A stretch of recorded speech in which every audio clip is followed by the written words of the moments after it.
Welcome to Hurrdat Sports Live. Off the stick behind the net. Battle for it. Rebound, scores! It's Alex Newhart. This off across. Here's Zuccarello with a shot. Score! Deflection and hit Taves and Exley. And the Minnesota Wild are now 2 for 2 on the power play. Brunson, his first shot, knocks down the three. Rebound by Harper for the Spurs.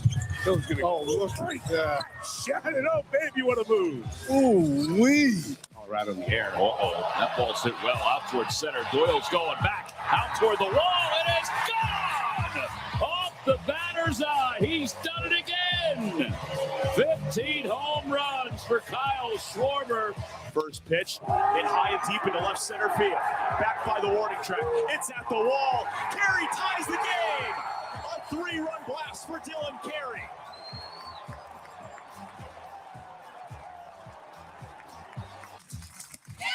She sets her out. The Big Ten Pitcher of the Year ends it as Nebraska is the Big Ten Tournament title winners.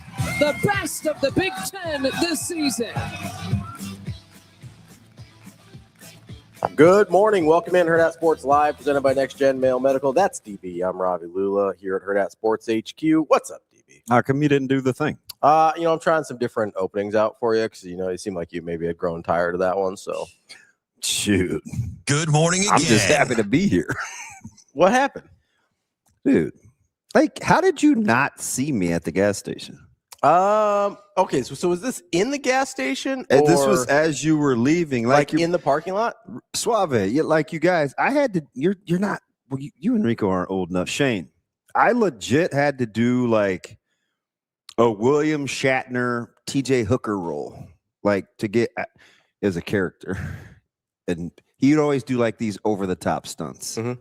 So I would always, like these dramatic roles. But T.J. Hooker was the character's name. But like to get out of the way. And I'm like, for a guy that's supposed to be such a careful driver, like I almost got clipped. So were you in your car or were you walking? I was walking. I didn't see you at all. Wow. I'm going to blame that on the safety features of the car. You know what he says, Rico? So I sit down a minute ago and I was like, shoot, man, I'm just happy to be here. I was telling him about his driving habits and he goes, he goes, I said, my car didn't make any noise, so I thought I was good. He goes, my car didn't make any noise, so I figured I was good. You're just going to wait till you hit a dead body? I mean, if it's already dead. Body bag! Yeah. It's already dead. I don't know what the difference is. You know what I mean? Hey, so is that your place of choice? Usually. Really? Their pizza's better. So their pizza's better. You do know the clientele is. I've talked about this along that line. Yeah. But they have the shakiest of the clientele. No, I know.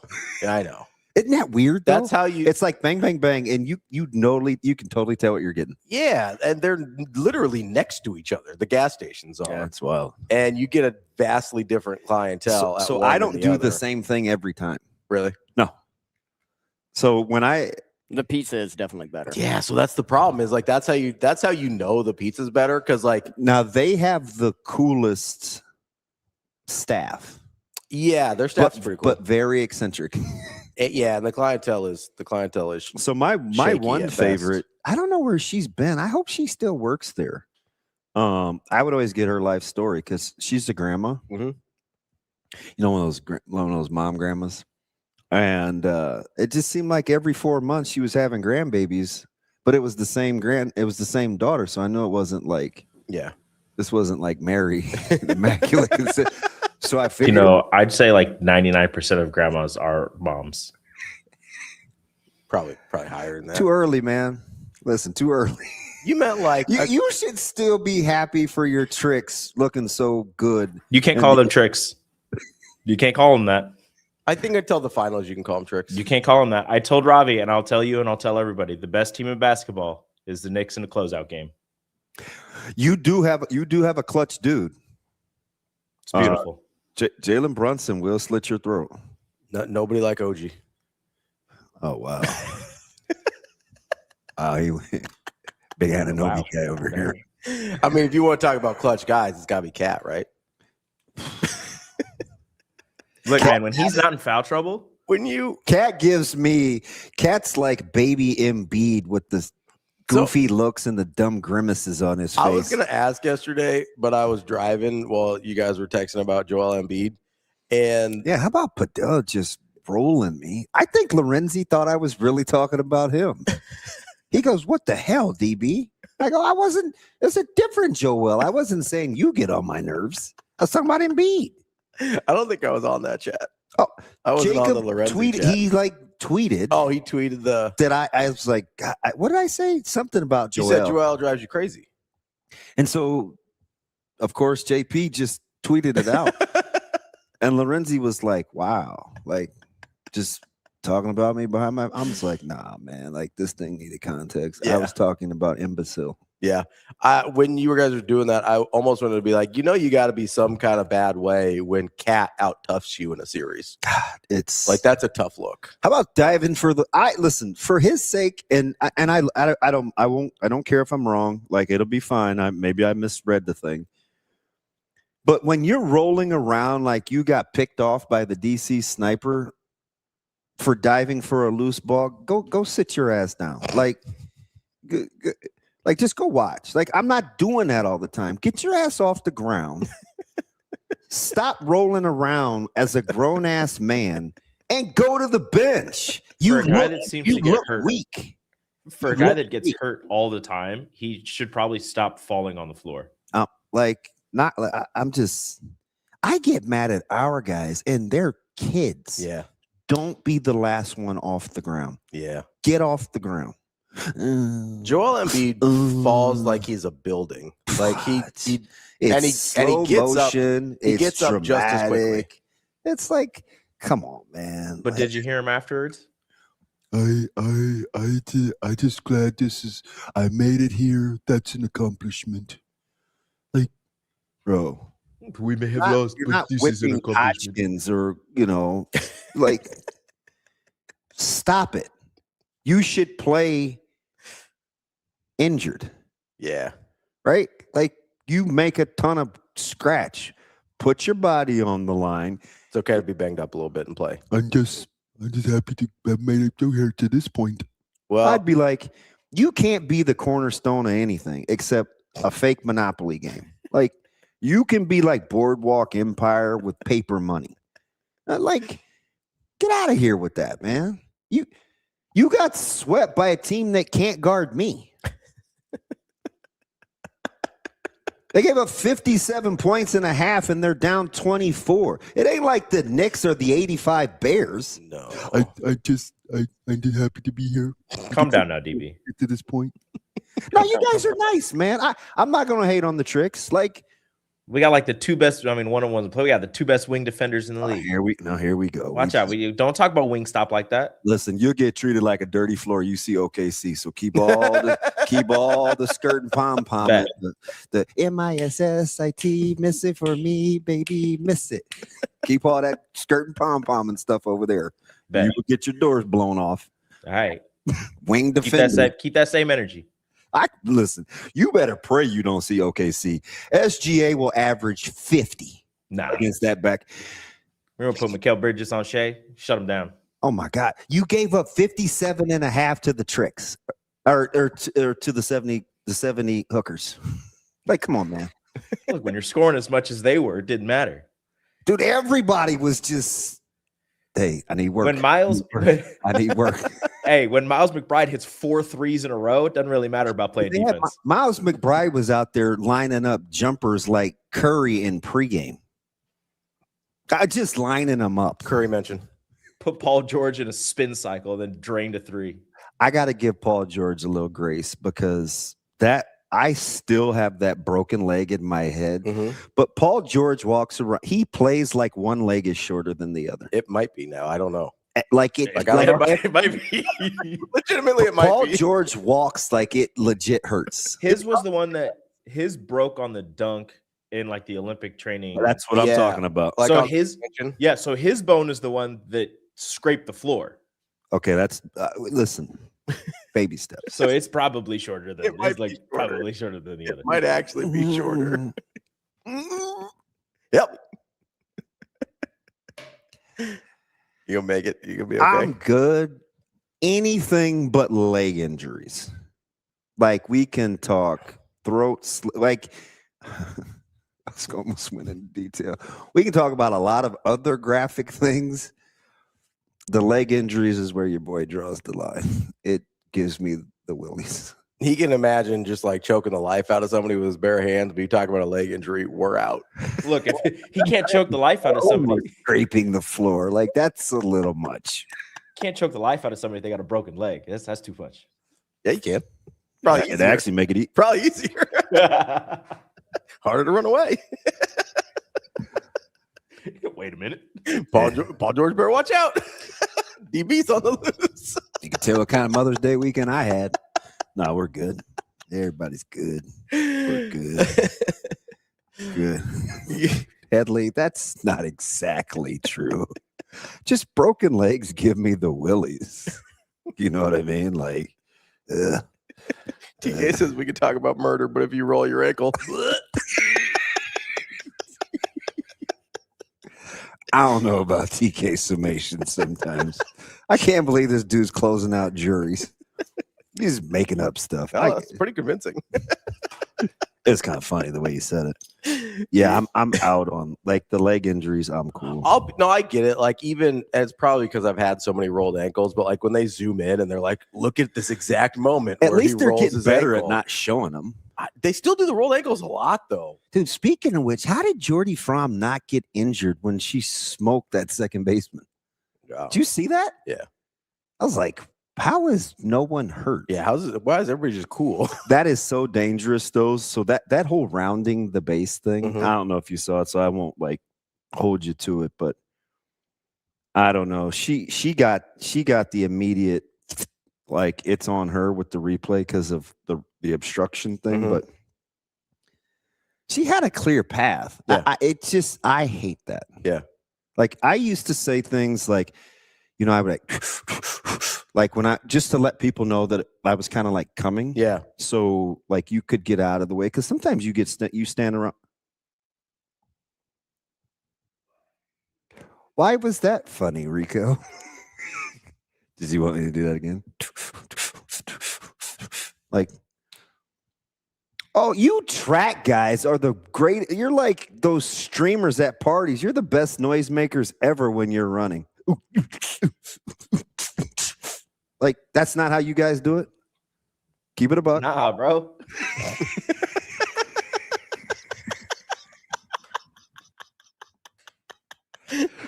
It's only Monday. Where's Sasha? It's Monday. We're 13 minutes in, and we do have a new DB drop loading. So it'll be good. Uh-oh. When did he get here? I be here. I saw the lights turn on a few minutes ago. Honestly, Oh, I didn't even laugh at what you said. Like I kind of chuckled a little bit, but I heard Austin laugh in the other room, and that's what got me. I don't want to repeat it. You guys are the worst. Austin's got the drop. I was actually really mature in that situation. I was like, No. that's not what he meant. I didn't even look at him. You said no big deal if you ran over me. Like you're not. That's not super mature. Well, this is after that. This is later. All right. I said no big deal if I ran over a body that was already dead. That's the example you gave me. The body's already dead. Running over it's not going to do a ton of damage. Yeah. Juan, was that Friday? If that was still Friday when you saw me, that was Caleb. That wasn't Micah. That was Caleb.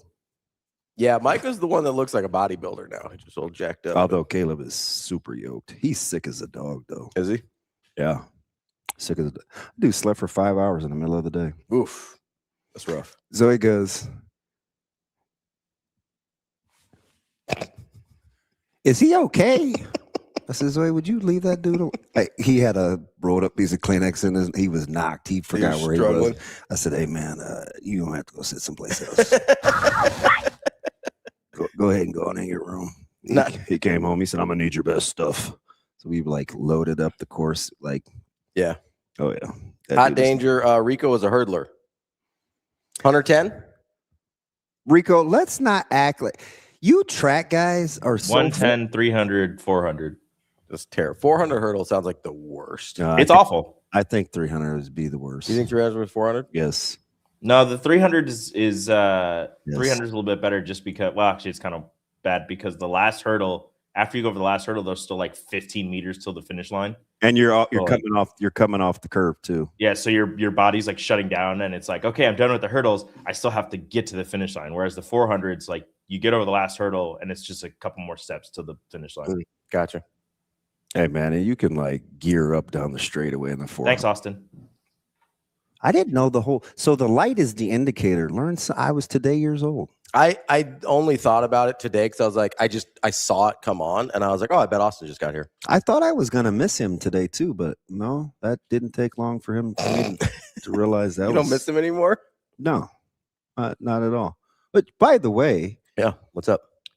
Who was at the game at Werner? Who was pumping out all the content? I don't know. Does you know that was Dawson? You met her at state football. Oh, yeah, she replaced Anna Ambrose for our preps accounts. Nice. And she will spot duty some stuff. She was fantastic. I never saw her, but she got really good content. Bunch of stuff out. Yeah. And I had to take a double take. I was like, is this AI? Like, I didn't see anybody from Hurrdat there. We don't do that. But I only went to the same 4 places. Yeah. Yes. How was the suite, the suite, the field, and then the dressing room on the field. That was it. How was your cosmic baseball experience? It is. I was floored. I've never been. It was sensational. Yeah. Like full. I wasn't like super excited. It doesn't seem like your thing. Oh, it's because of Austin and Coach Rule. Like that's yeah. And they didn't really give me a chance. Yeah. It was just kind of like, hey, this is what we're doing. And I knew Coach Rule was going to be in Omaha because he had a fundraiser at Brownell Talbot. But Austin was like, sure, he is amazing. And it's not my style, but he made it okay. Yeah. Like totally was like, no, you can just do this and we can go here. Because I mean, you could tell, like, I'm not. That does not seem like your. I was. They kept trying to back me up. They're like, you're out of the range of the camera. I was like, yeah, I know. Like, just get this. But trying to stay out of the range. And they're good. Yeah.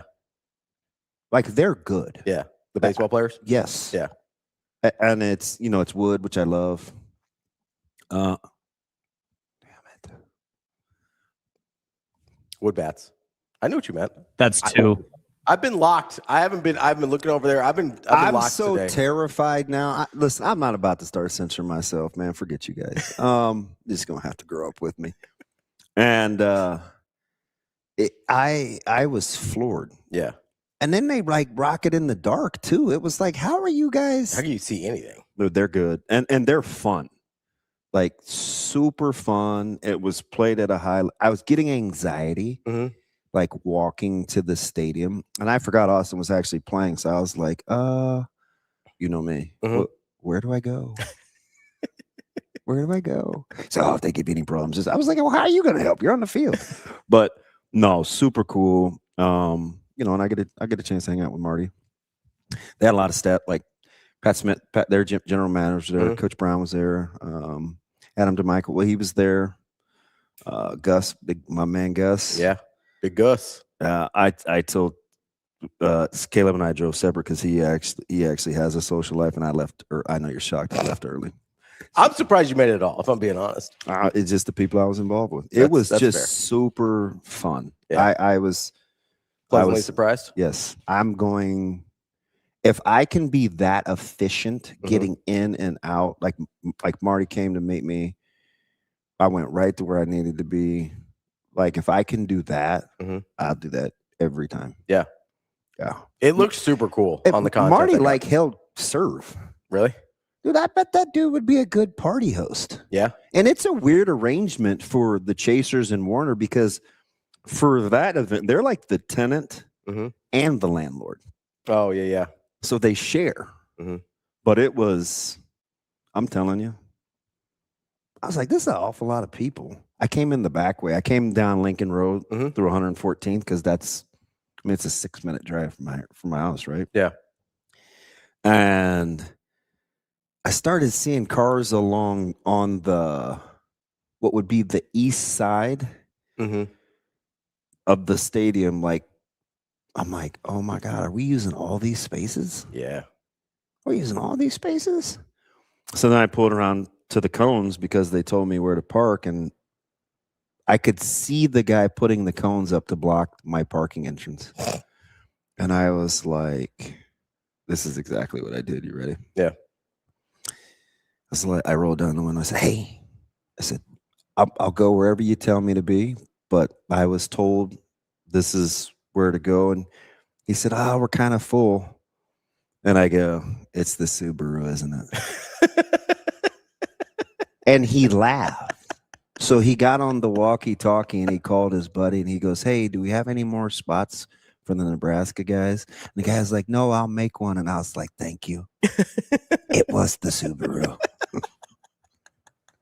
Because that's the first thing I thought. Why? Not if you were rolling up in the old Volkswagen, they would have been like, go ahead. No, they'd have been like, ooh, cool car, must be a cool guy.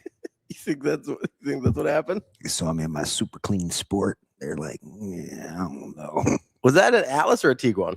Atlas. Okay, I couldn't remember which one was which. Yeah, it's Atlas. So my wife and I were talking this weekend about like certain people in our lives and like what cars we thought they would drive if we didn't know. Yeah. Because I have my eye doctor, the guy that does my retinas. Yeah. He is like incredible at what he does, but like he's got like a personality type where I'm like, like he's not going to drive anything too flashy, Mhm. And you're like, he probably drives like one of those like super safe, I was like, maybe like a Volvo XC90 because it's like the safest car on the road. But I was like, that might even be a little too flashy for him. I was like, maybe a Volkswagen or, so we're just like kind of going through people in our lives that we don't know what they drive and be like, what should that person drive? Like, what's their personality fit for what they drive? And Subaru didn't make the cut for you. Do you know what I've had the most of? Cars? Because I've had Nissans. I've had 2 Atlases. Okay. Your dad was Nissans, right? Yeah. My dad was a Maxima guy. So your family has had a lot of Nissans. Yeah. So I had 3 Atlases because one got recalled. Shane, you may know. I know you had at least one Jeep. I had 4 in a row. Okay. So is that the winner? Cherokee is it's what I've had the most of. Yeah. That's what I've had the most of too now. I got rid of my first. I used to have an Acura TL. Yeah. Until 09. Okay. 08, 09. Then I went little sport utilities until I went back to this. Yeah.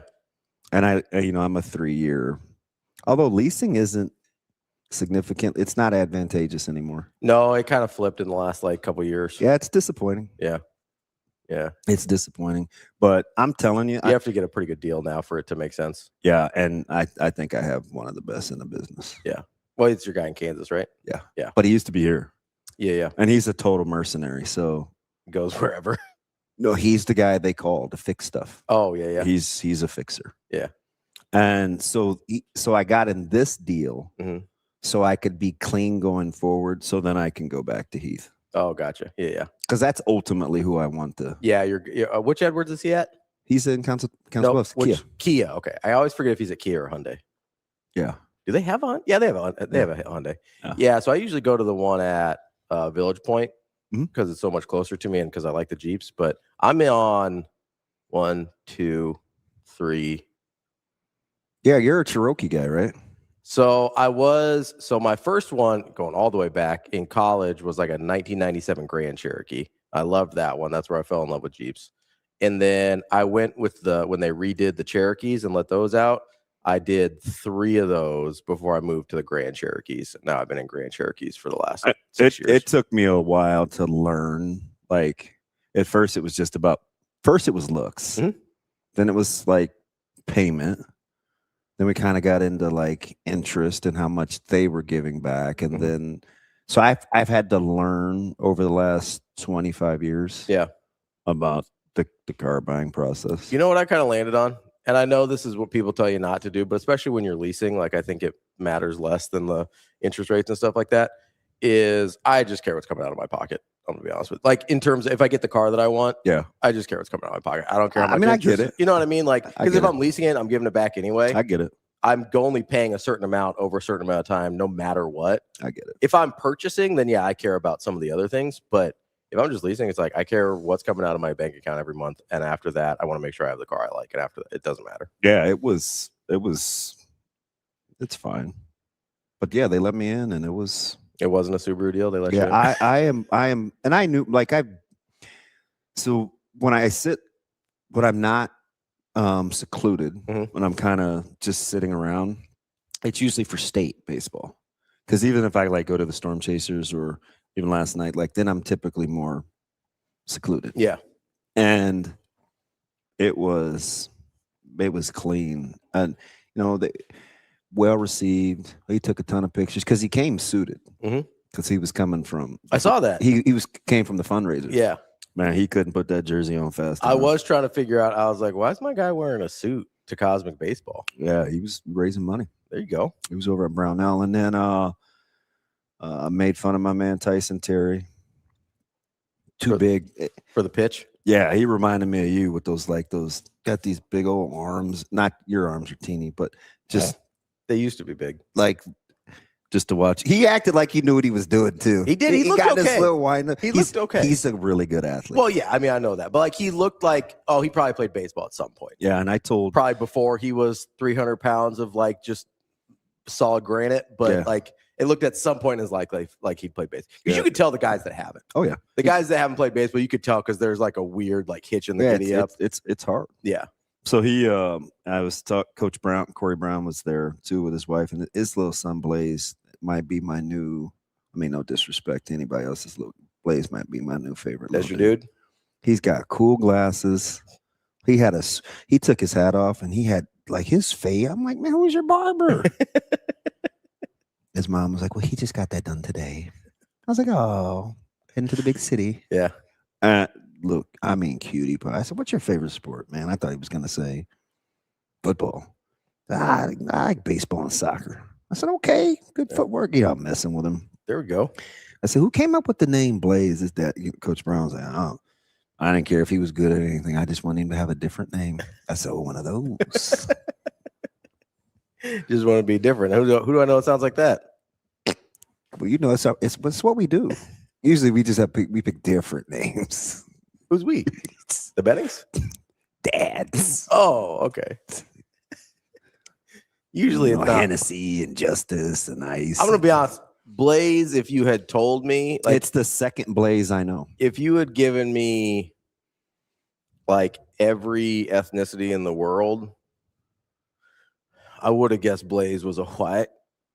So. Like that seems like a millennial. Your guy, Miller North guy. Yeah. Todd Doxson. Oh, yeah. One of his twins is Blaze. Yeah. Is Blaze and Zion. That makes sense. Yeah, that tracks. That's sort of the look that I was imagining when you said Blaze. Wow. Listen, I'm going to defend you here, okay? Because I know that people of your culture have often gotten a lot of flack for naming. I gotta say, no one has gone off the. When it gets out of control, it's typically the moms that do it, though. Can I just defend us for a second? That's fine. I mean, we need to probably stick around more, but I'm just saying, like, So, like, when it's like La Hennessy, like that's probably on mom. Yes. Okay. Almost 99% of the time. So here's what I will say: as much flack as one thing we're bad. You know what we're bad at? What's that?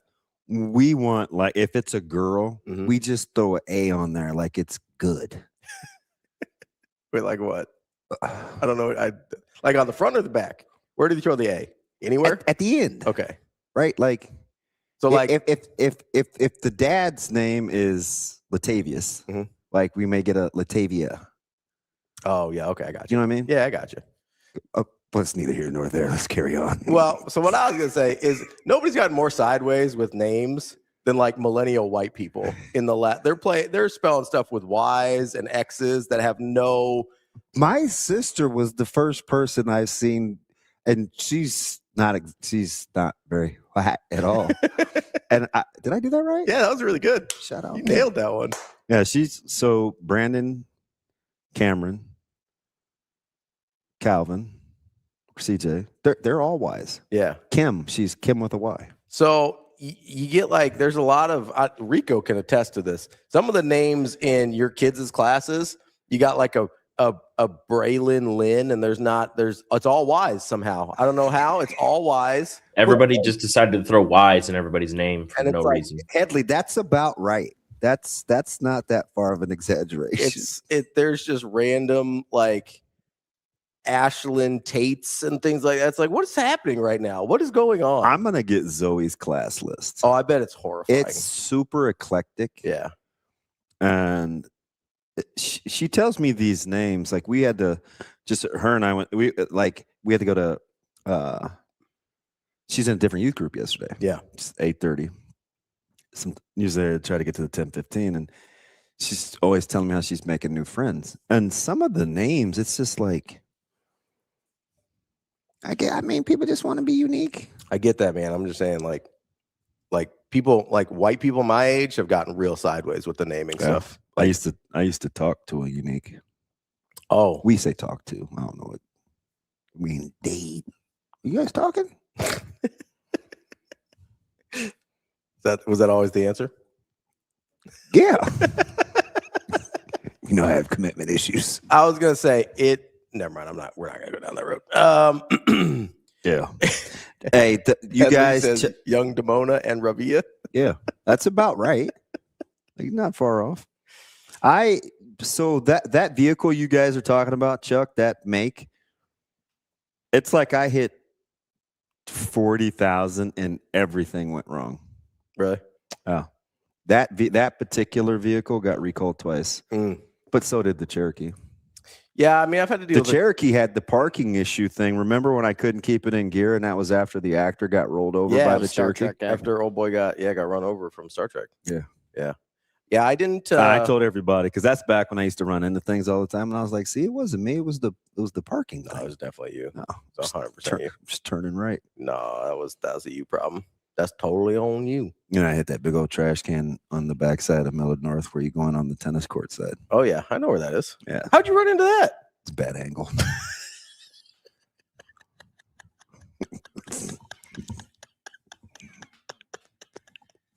I don't know why I didn't put it in there perpendicular. It is in there crooked, but still, man, it's a big parking lot. Just keeping it a buck. It's a pretty big parking lot over there.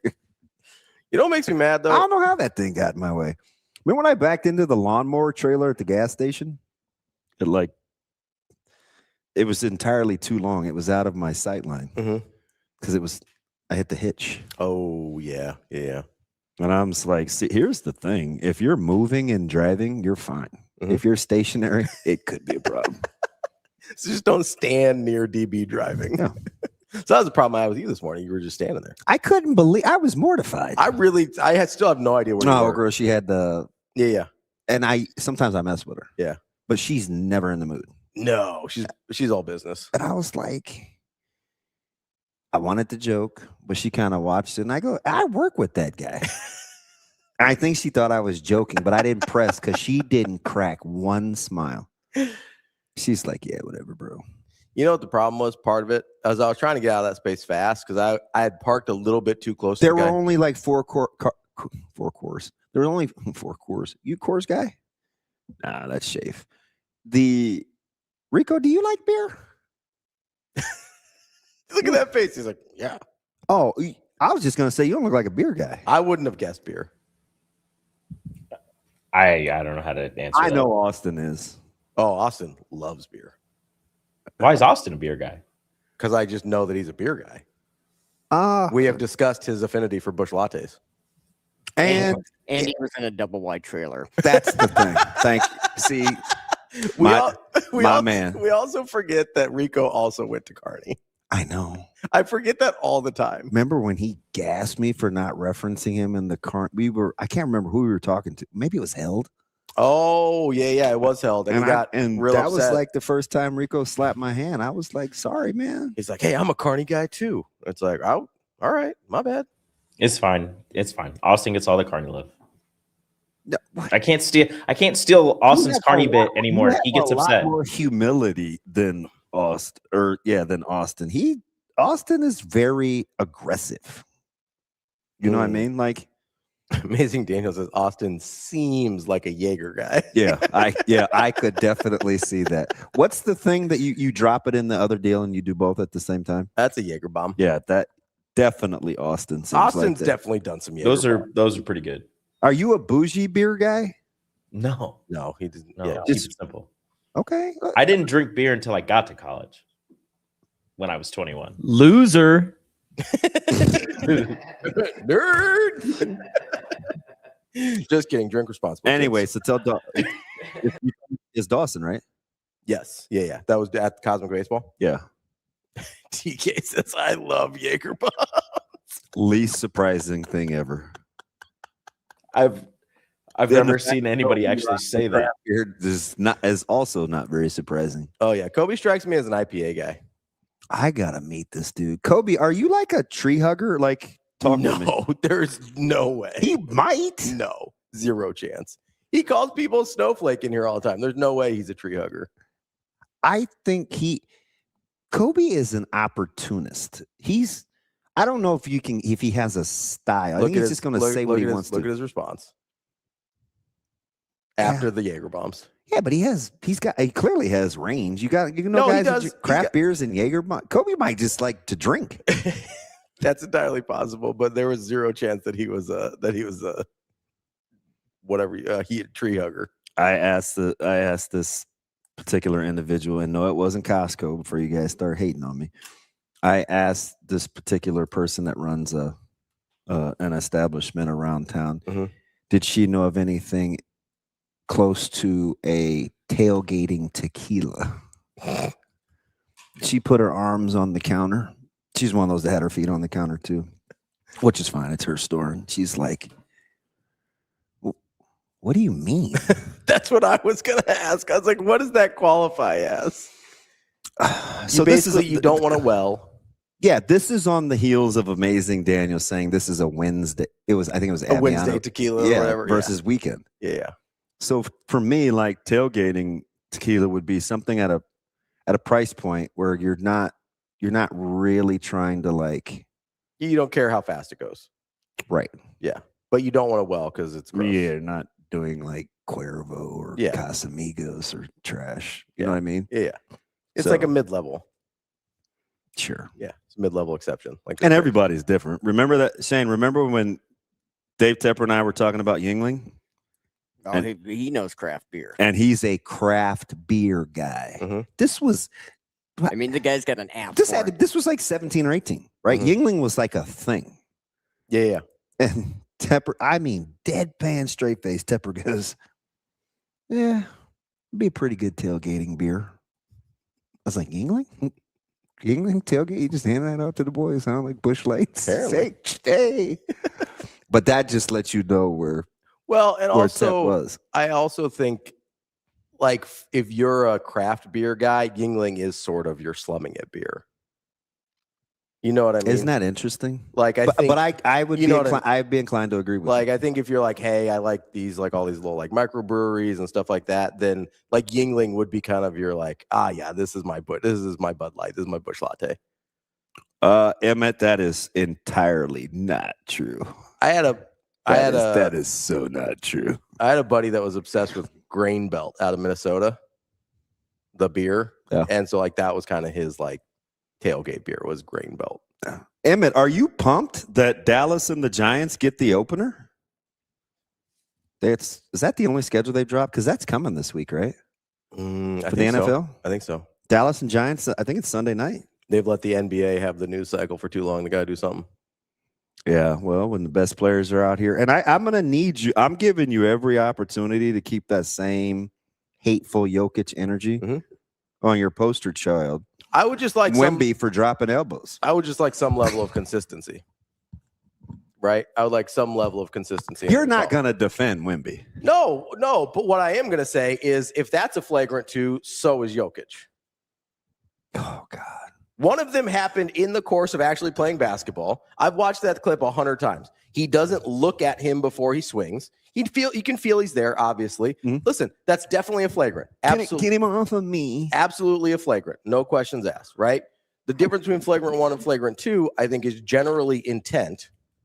And there was no more intent than running all the way across a court to shove a guy when the game is over. Hey, Suave, who was the trick that gave the Walter Payton stiff arm to the throat? Remember they reviewed it and Scott Foster? No, that might have been Sunday. Who was Scott Foster was doing the explanation, so maybe it wasn't the tricks game. Maybe it was the Cavs. And somebody threw themselves on the ground. It was a clear out. He was dribbling. He was left-handed and he used his right hand. And I got a little high. Yeah. And it was James Harden. And Foster gave like this heartfelt explanation. Yeah. I was like, I don't even like you, but that's pretty good. Yeah. That's Harden. He does it all the time. You're right, Kel Jam. Shoving isn't an elbow because clearing out like that is actually something you do in a basketball game. Now, why would you get KJ started? I'm just saying. Ravi, in our Discord 2 days from now if you don't bury the hatchet. I'm happy to admit that what Wemby did is definitely a flagrant and maybe warrants ejection. I don't know that it does, but maybe. Like, I'm willing to hear it. But to not even give Jokic the same treatment? Like, who cares? I care. I care. What are we doing? How is that like running across the court to engage someone and try and fight them is so much more aggressive than something that like people do this in basketball. It was an over exaggerated. No. It was just one. There was not another hand connected to the ball. It was coming off to dislodge. He had both hands on the ball the whole time. Dude, you do crack. I'm just saying. It at least resembled a basketball movement, whereas Jokic doing his nonsense. Oh, listen, it was over the top. Huh? It was way closer to being a basketball movement than Jokic's was. That's my point. So if we're talking about intent and what's extra and doing more, like Jokic sprinting across the court. You don't think Wemby was trying to drop a dislodging elbow? I think he was trying to clear space, which is something people do in basketball. You know that's true. Was it over the top and extra and deserved? You yelling at me is not going to sway me. I don't know if you knew this. It's like, why are we yelling? Oh, no, he could have knocked Naz Reid out. I don't care. Oh, no. He could have knocked Naz Reid out. The jazz hands that's when I know you're getting aggravated. Like, I don't care. If he's 6'11" instead of 7'5", big fugitive guy, I don't care. If he's 6'11" instead of 7'5", he hits him in the shoulder. We're not having this conversation. Like, Bobby, he looked right at him though. No, he didn't. He's over here. He did. He side eyes him, makes sure he's there. Right at him. Side eye and looking right at him. He makes sure he's there. Funny term. Side eye and look. Okay, hold on. I got a basketball here. We're gonna do this. All right. You're going to mess up the Price is Wrong t-shirt. No, it's fine. We got to change that out for the Jordan jersey soon anyway, so it's fine. All right, let's look at that. You know AJ's going to find the video, and you're going to get cooked. Yeah, we can't play it, though, because it's a rights violation, so I can make up whatever I want. So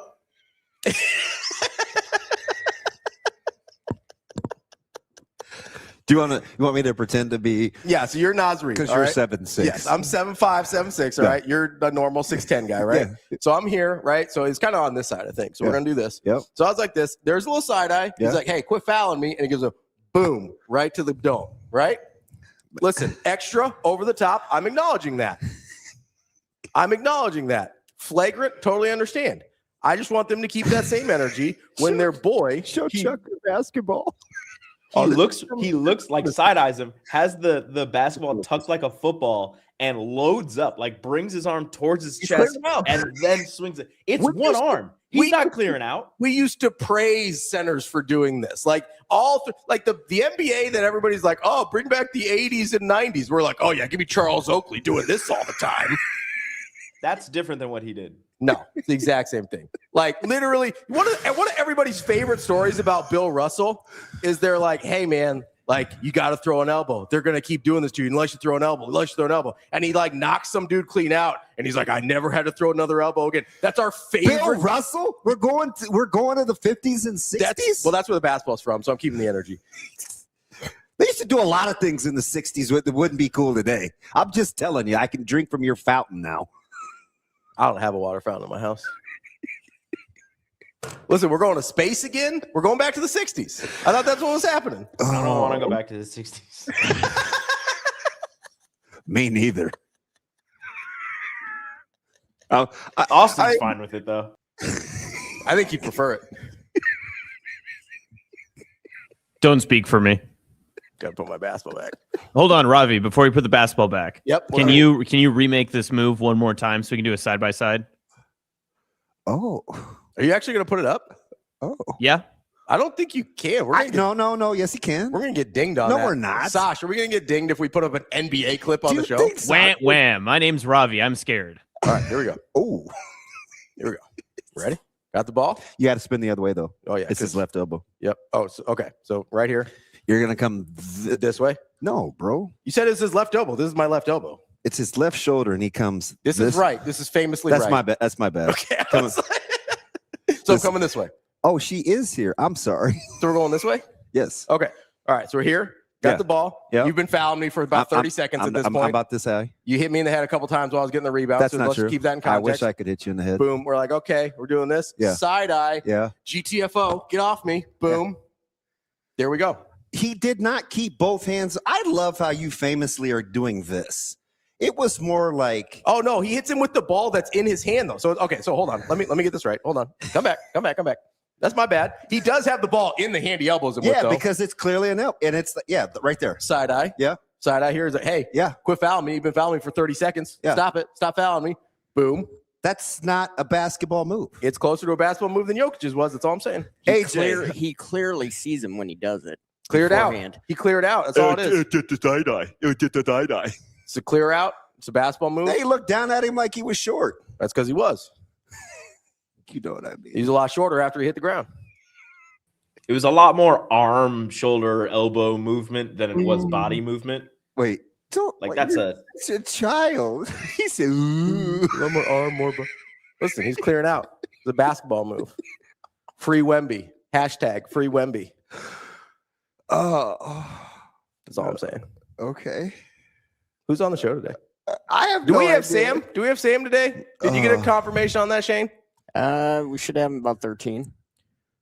That wasn't the question, Shane. Did you get a Are confirmation? you going to be mad at me? No, I'm asking. Why- if we got why a- are Who you- cares if he's mad? Why You are guys you- why let are his you- anger like. Why are you yelling at me? This dude's mad every day. Kobe, I agree with that. Dylan Harper in the background is hilarious. His face in the background's like, oh. Oh, by the way, Austin, not our Austin Schwartz at the he's Schultz. like Schultz, right? yeah. Okay. Did I say Schwartz? Yeah. I meant Schultz. That's all right. You're a big Creighton fan. That's all right.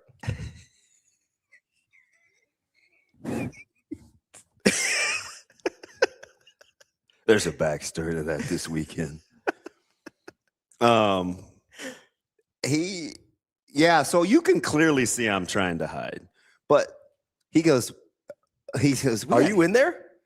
I'm trying not to be. And they kept telling me, Oh, there you are. They kept telling me to back up, and I was like, this is not about me. But anyway, he's like, we got to get Ravi out here, and I'm like, we can't take him out in public. Like, Why not? especially in that environment. Why not? It is kind of no holds barred. The players were funny. Like they have a ton of cool. And I got my Pat Vendetti hug. Oh, did you? Yeah. Nice. I'm a huge Vendetti guy. He was And he came over. He's like, DB. I was like, Pat. One more time. One more time. What was he like? I think I said it like 4 times. Just because of my admiration. And remember when his brother used to call in our former life, Shane? And I was like, how are you two related? You're nothing alike. He was just talking about the guys in the league. And I was like, oh, my night is complete. I think I can go home now. And you did immediately. Well, Michael wanted to watch UFC. So I promised, yeah. that the excuse you're using? Oh, I had fun. Yeah, but I don't know if Austin and I could go out and when we would actually like live, we'd probably have to do that in like close quarters. Yeah. And he could flat out rake. Yeah. I was like, how are you guys? He just had played 18 back-to-back days. I'm like, there's no limit, but it'd be nice to be young again. Yeah. So just go on like a sports bender. Honestly, I mean, I see how it is. You just keep not inviting me places. It's all right. I don't like how you have another Austin in your life. Who was that? What'd you say, AJ? I don't like how you have another Austin in your life. No, and I actually would hang out with this one. Wow. No, wow. I think of the four of us, I like Jimmy Neutron more than anybody else in here. That's not true. I've actually hung out with him outside of work. Me too. I spent a car ride with him. Oh, that's right. And I had zero control. That's the epitome of trust. You were going to work, though, to be fair. Yeah, but I had zero control. Like I was totally at his. That's true. What do you call it? Mercy, I guess. Yeah. Yeah, it could have been wild. No, did a surprise dog pop up on me? Dude, Ava's the best. I love Ava. It's kind of weird. She probably let me know, but it's fine. It wasn't my vehicle. Nah, Ava's the goat. I was like, we got a stowaway. Can I pet that dog? He said, oh, that's just Ava. No big deal. She travels with us. I was like, anytime I see Austin out of the office, I'm just like, where's Ava? Where's Ava? She just slow pop up. What's going on up there? A lot of laughing. Like, who's this guy? Right. I was like, she does know I'm black, right? I don't think she cares. She likes me. I'm brown. You never know how those dogs get trained. You're both gray to her. Speaking of the 60s. What's that? You're both gray to her. Yeah, it's true. How do you know? Dogs are mostly colorblind. Suave, they can only see a few. You kill me with your Dr. Doolittle moments. No, I read a lot of studies about dogs because I'm just interested and famously wanted to be a canine. Oh, I think being a dog would be pretty cool. My dogs have a pretty good life. So you could go to the bathroom outside? Like, what do you mean? He does that anyways. Only in emergencies, but still got to put my business out there, Rico. No, it's like, you ever used to sink? No. I find that to be very gross. In 30 some odd years, you've never used a sink? Nope. Suave? Like to wash my hands? Yeah.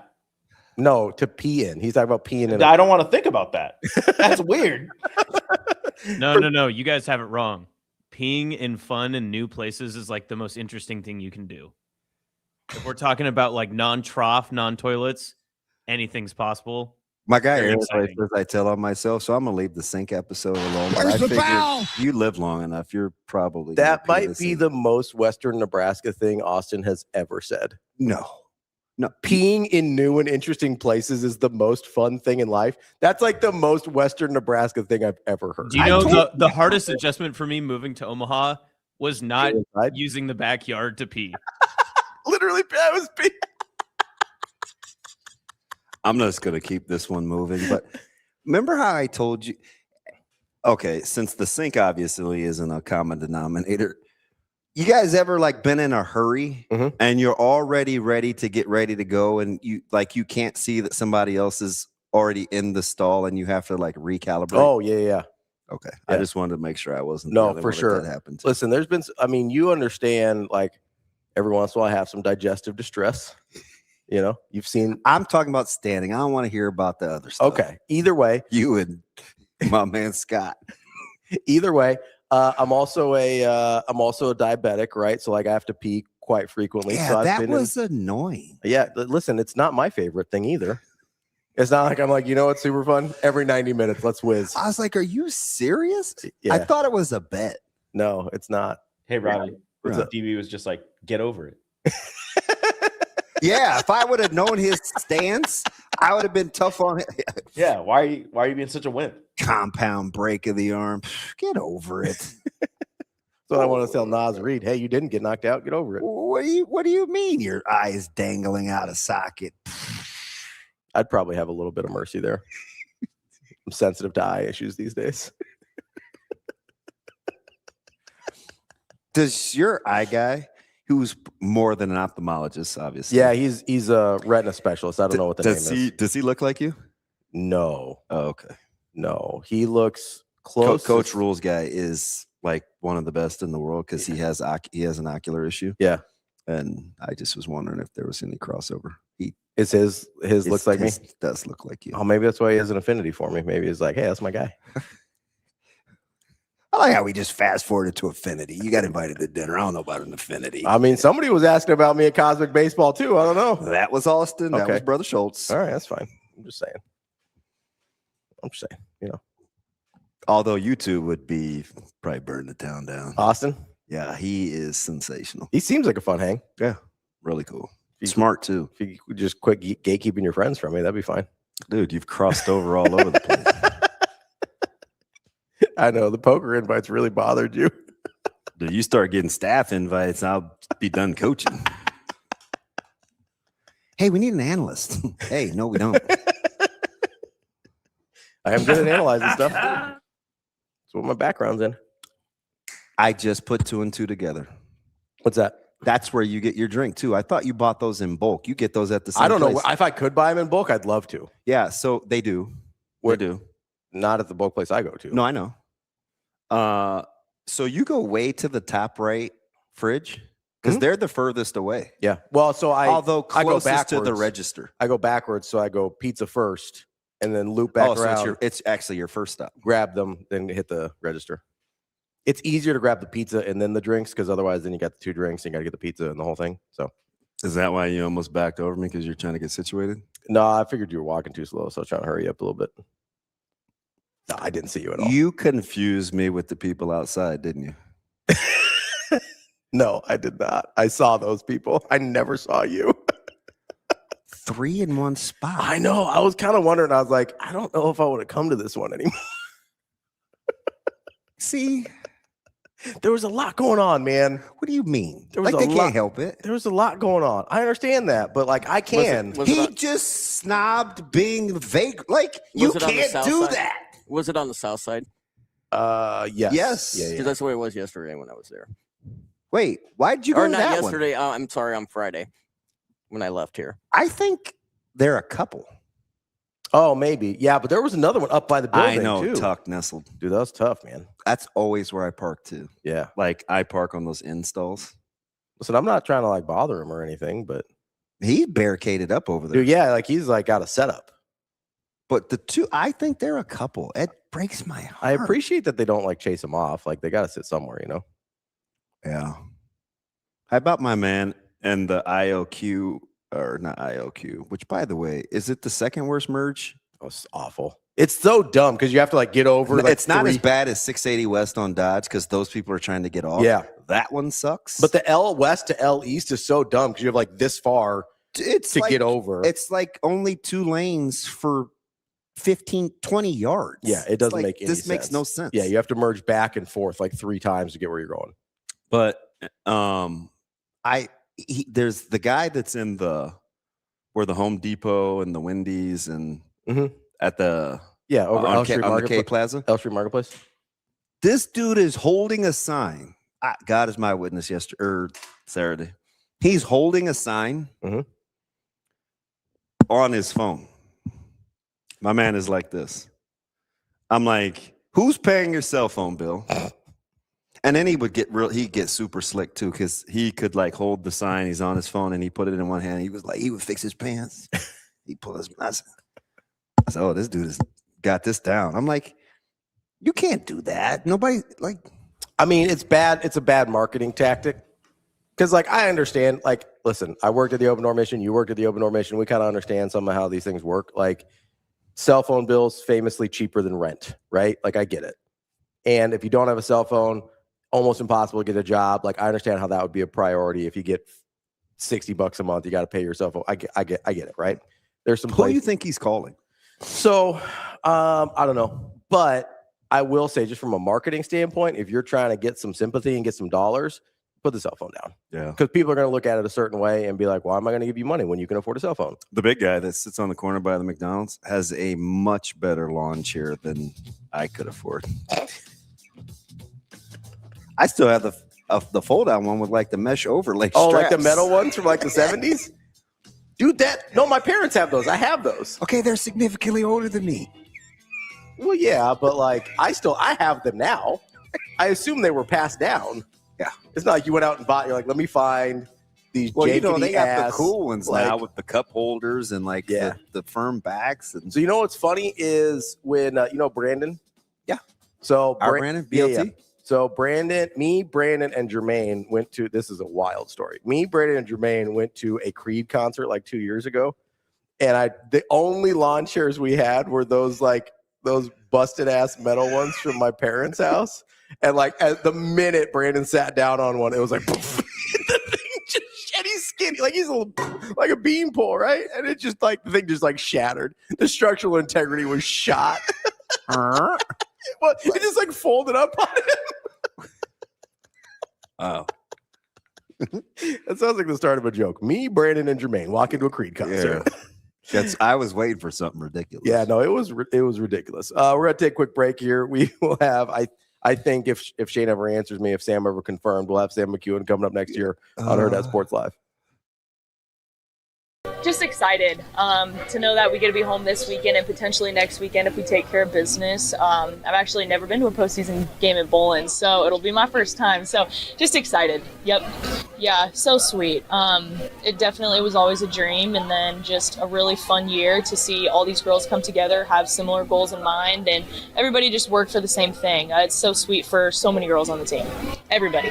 This was a super cool day, just cool environment. We got recognized at the baseball game, and I couldn't even hear anything that was being announced from the booth because the fans were so loud. So that was incredible. And then some of them came over for this too. So I'm just excited to see that energy carry over into next weekend. Husker Nation doesn't ever let anybody down. They always show up, and we're just lucky to be able to be the team that they cheer for.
I think so. I mean, you can just tell that Larry's seeing the ball well. He has the plate covered up. He's taking aggressive swings through the middle of the field. And, he's feeling good. He's on the barrel a lot. And the guys in the dugout feel like he's going to do something.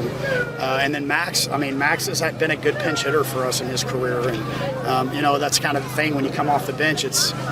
You're either the GOAT or the hero most of the time. And he's been the hero plenty, and that was obviously, like I said, an awesome moment for him. How much of a bullpen tie carried over to starter tie? It all carried over. I mean, he, especially seeing how they swung the bat to the back half of that game when he got out of the game, he had them handcuffed and fastballs both sides of the plate. The changeup was back today, which reappeared. I mean, he didn't even have that out of the pen, so it's good to see that.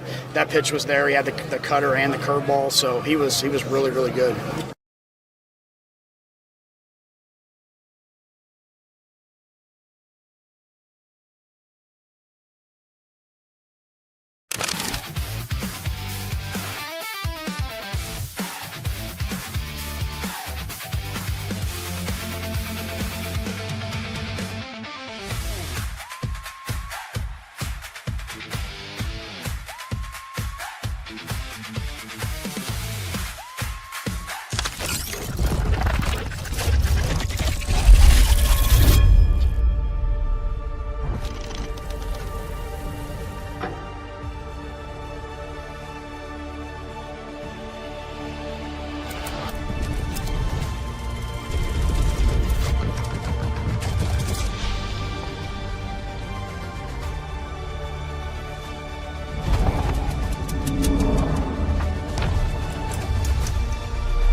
Welcome to Hurrdat Sports Live. First pitch, hit high and deep into left center field. Back by the warning track. It's at the wall. Carey ties the game. A 3-run blast for Dylan Carey.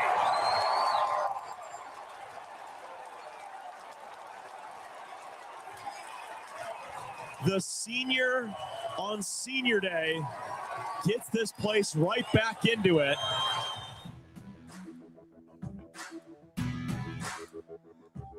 Welcome back, Hurrdat Sports Live, presented by Next Gen Male Medical. That's DB. I'm Ravi Lulla here at Hurrdat Sports HQ. We are joined now by Sam McKEWON from the Omaha World Herald. Sam, how are we doing this morning?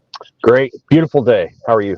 Yes. It is beautiful. That's my weather update. Although, Sam, I'm you're going to call me a crybaby because I am. It's too sunny. It's too warm. Not enough rain. It's going to be too hot this week. What did I say? Sam, are you embracing this heat wave that's coming? Big Ten track and field championships will. They'll want that. It's going to be 90-ish, maybe. I don't know. It's going to be Sunday. That's when all the sprint finals are, and that'll be a lot of fun. Hey, but yeah, when it's hot, track meets like hot, or maybe not quite 90, but warmer. They don't want 65. So you hope that you get this weather next week on Wednesday and Thursday when the Class A and Class B teams are running. That'd be perfect. It's a little warm this week, but again, I think everybody's kind of ready for it. It's actually been a pretty good spring, and anytime track's being played, you want it to be a little warm, so you get great times. So that's what we're hoping for. So one of the things I like talking to you about is just the range, right? So I want to start with softball because much like women's basketball, you're very good in that area. I wasn't mad. I thought there would be a 3. I'm not even mad about the 4. I kind of like the draw. I think people are assuming they're going to get OSU, and I'm Team Malin. But Stanford, like that, there's no guarantee. Stanford's going to give them all they want in that region. But if you're looking at the matchups, a 4 doesn't seem to be too bad, does it? No, I think that the 4, you could see Nebraska making a case for 1, 2, 3, or 4, and they got the 4. And in theory, if you go all the way to the Women's College World Series, you are not on the side of Oklahoma or Texas. And that's probably a good thing. Those two teams will travel really well to OKC. If you have to be on a side, you'd probably rather be on the side with Alabama and Arkansas. And I think all 4 of those teams are roughly the same. You could have slotted them wherever you want, but Arkansas, I think, is the number 1 RPI team, and they're the 5th seed. So I think if you're going to pick a side to be on, once you get to OKC, you want to be on the side opposite of Oklahoma and Texas. They can beat each other up, play each other, and knock one of them out. And then, if you have to win a best-of-3 series, you only have to win it against one of them. And there's a pretty darn good chance that those two are going to extend it out to the point where no team is going to breeze through. Not that Nebraska will either, but what you wanted to make sure you saw is that Oklahoma didn't have a really easy path to getting to the final game. So if you play it all the way out, yes. What I'll say about Oklahoma State is you're right. Ruby Malin cannot probably pitch 3 games in a row. So at some point during this regional this weekend, Oklahoma State will have to pitch someone else. And she has started, I don't even know, she started like 38 of their 53 games. So they're going to run into some issues this weekend with pitching. Now, if they advance to the super regional and they play Nebraska, they probably will pitch Ruby Malin almost every single pitch because you want to take the risk of putting your best player out there so that you can make the College World Series. And Nebraska would have to decide, okay, obviously you're going to pitch Jordy initially. In game 2, do you pitch Alexis Jensen? It's the same issue that Nebraska and Tennessee had last year, where those two pitchers basically dueled for 3 days in a row. So Nebraska's got a good draw, but they are getting one of the very best pitchers in the country if Oklahoma State advances to the Super Regional. And not every team would have had that. Texas Tech has that. Oklahoma State has that. Some of the other teams do not. So I'm sure Nebraska's wary. During the regular season. So, I mean, there's history. There is, and there's familiarity. Nebraska and Oklahoma State are very familiar with each other. They've played a lot of softball against each other over the years. I'm sure that these two teams have seen each other a lot in club softball because they've got, lots of players from there. And so I think the Super Regional, if it's Oklahoma State, is pretty challenging. I think Nebraska will win that, but I don't think it's going to just be 5-2 and 7-3 and let's go home. I think it'll be one of those games will be 1-0, and you'll have to find a way to get the one run. So I think it's a pretty good draw, and I think Nebraska should feel good about where it's at. And I think the draw this weekend seems very positive, and I guess we'll see what happens. Dude, their temperament, like just the celebrations and Coach Ravel's walk-up song, we talk about it as though it's this abstract thing, but you can see when people actually enjoy getting a chance to put the uniform on just to spend another day around your teammates, right? Like that's how this team seems. Hey, this is another day we get to be together. It is, and I think you can certainly credit Coach Ravel with the culture that she has created around the program at this moment. You can also give Jordy Frahm a lot of credit, and here's why. I don't think there's probably a day when that team runs out to practice where the standard isn't set by the best player on the team. And when the best player on the team is able to do that, and she's really, really good, it actually frees your coach up to be a little bit more joy-oriented because she doesn't have to get anybody going because, Jordy will. And so so much of if we don't practice or play up to our standards, the best player on the team is not going to be satisfied with it. That creates a peer pressure that the coach can actually use to be almost at times the good cop. And I think Rhonda's really flourished in that. She needed a player who could be that kind of presence on the team, and Jordy is that person. Sam, as you're kind of looking at how the field shook out and everything, I probably, we've had several people in the chat kind of talk about the SEC and whether or not there's a bias there in terms of the way the field kind of shook out. As you look at it, you're obviously more familiar with softball than I am in terms of the national scene. Do you feel like the SEC was deserving of the spots it was given in the field? Like I said, I think you could have put Nebraska higher, and I think you could have, I don't know, with the 16 or 17 seed, you could have had a different team in the 16 slot, but I think it's pretty fair. I think the SEC is a dominant league. They have a lot of good teams. I don't necessarily think that all of those teams are going to advance to the super regionals. I think you're going to see some upsets, but I think it seems pretty fair. And UCLA got a very favorable situation where they got the 8 seed, and I think that the thing that the panel on ESPN felt was most objectionable was that UCLA was got that seed over Florida State. And I think UCLA got a nice break. I completely agree, and I think, Sam, for that 8, I think that was a lot about not just the recency bias, but the prowess of, 38 bombs, plus you've got Maaki. That's a fun team. They rake, they hit it a ton, and they're going to draw too. So I could see that. Where they got, where it didn't seem like they needed the 8. Because when you're on that top half, well, anyway, I could see the hand wringing a little bit if I was Florida State, though, for sure, because that 8 surprised me a little. I think it surprised a lot of people, and considering that Oregon took 2 or 3 from them in the regular season, I think Oregon's the 14. It was a little surprising, but yeah, they're a great program, and they're going to on the right day, if they're hitting home runs, they're good. And I do think Nebraska definitively is the better team between the two, and that was proven in the head-to-head, especially in the Big Ten championship. I think if UCLA had won that game, you could I don't know, but it wasn't. Nebraska dominated the last 5 innings of that game, and it wasn't all that close. So I think it's going to be a lot of fun to watch. I think what most people have said is that it's wide open. I think that's generally true, but Oklahoma is the favorite. It's in their backyard if they make it to the College World Series.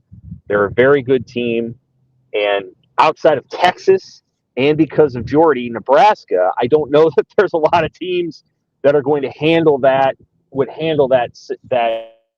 setting well against Oklahoma. I think Frahm will help Nebraska because she's been there, and B, she doesn't have any. I don't think she'll have any fear against Oklahoma. She's won. So I think that would help them. And if you're looking to say, okay, what would be the team most likely to beat OU in OKC? It's Texas. They've already done that, and then it's I think it's Nebraska.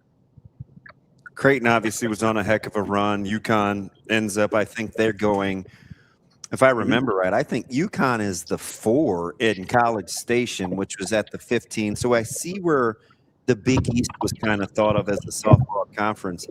But how about, and I get it, people are going to say, hey, you got to win the Summit League. But, man, super tough break for Omaha, considering how that one finished and ultimately what was a 1-bid lead. Correct. UNO tried really hard. What is the 3? No, they're the 4. Okay, yeah, okay, got it. Yeah, they're one of the last. Yeah, they're one of the lowest. Yeah, they're behind Grand Canyon. UNO tried to schedule a non-conference slate that gave them a resume.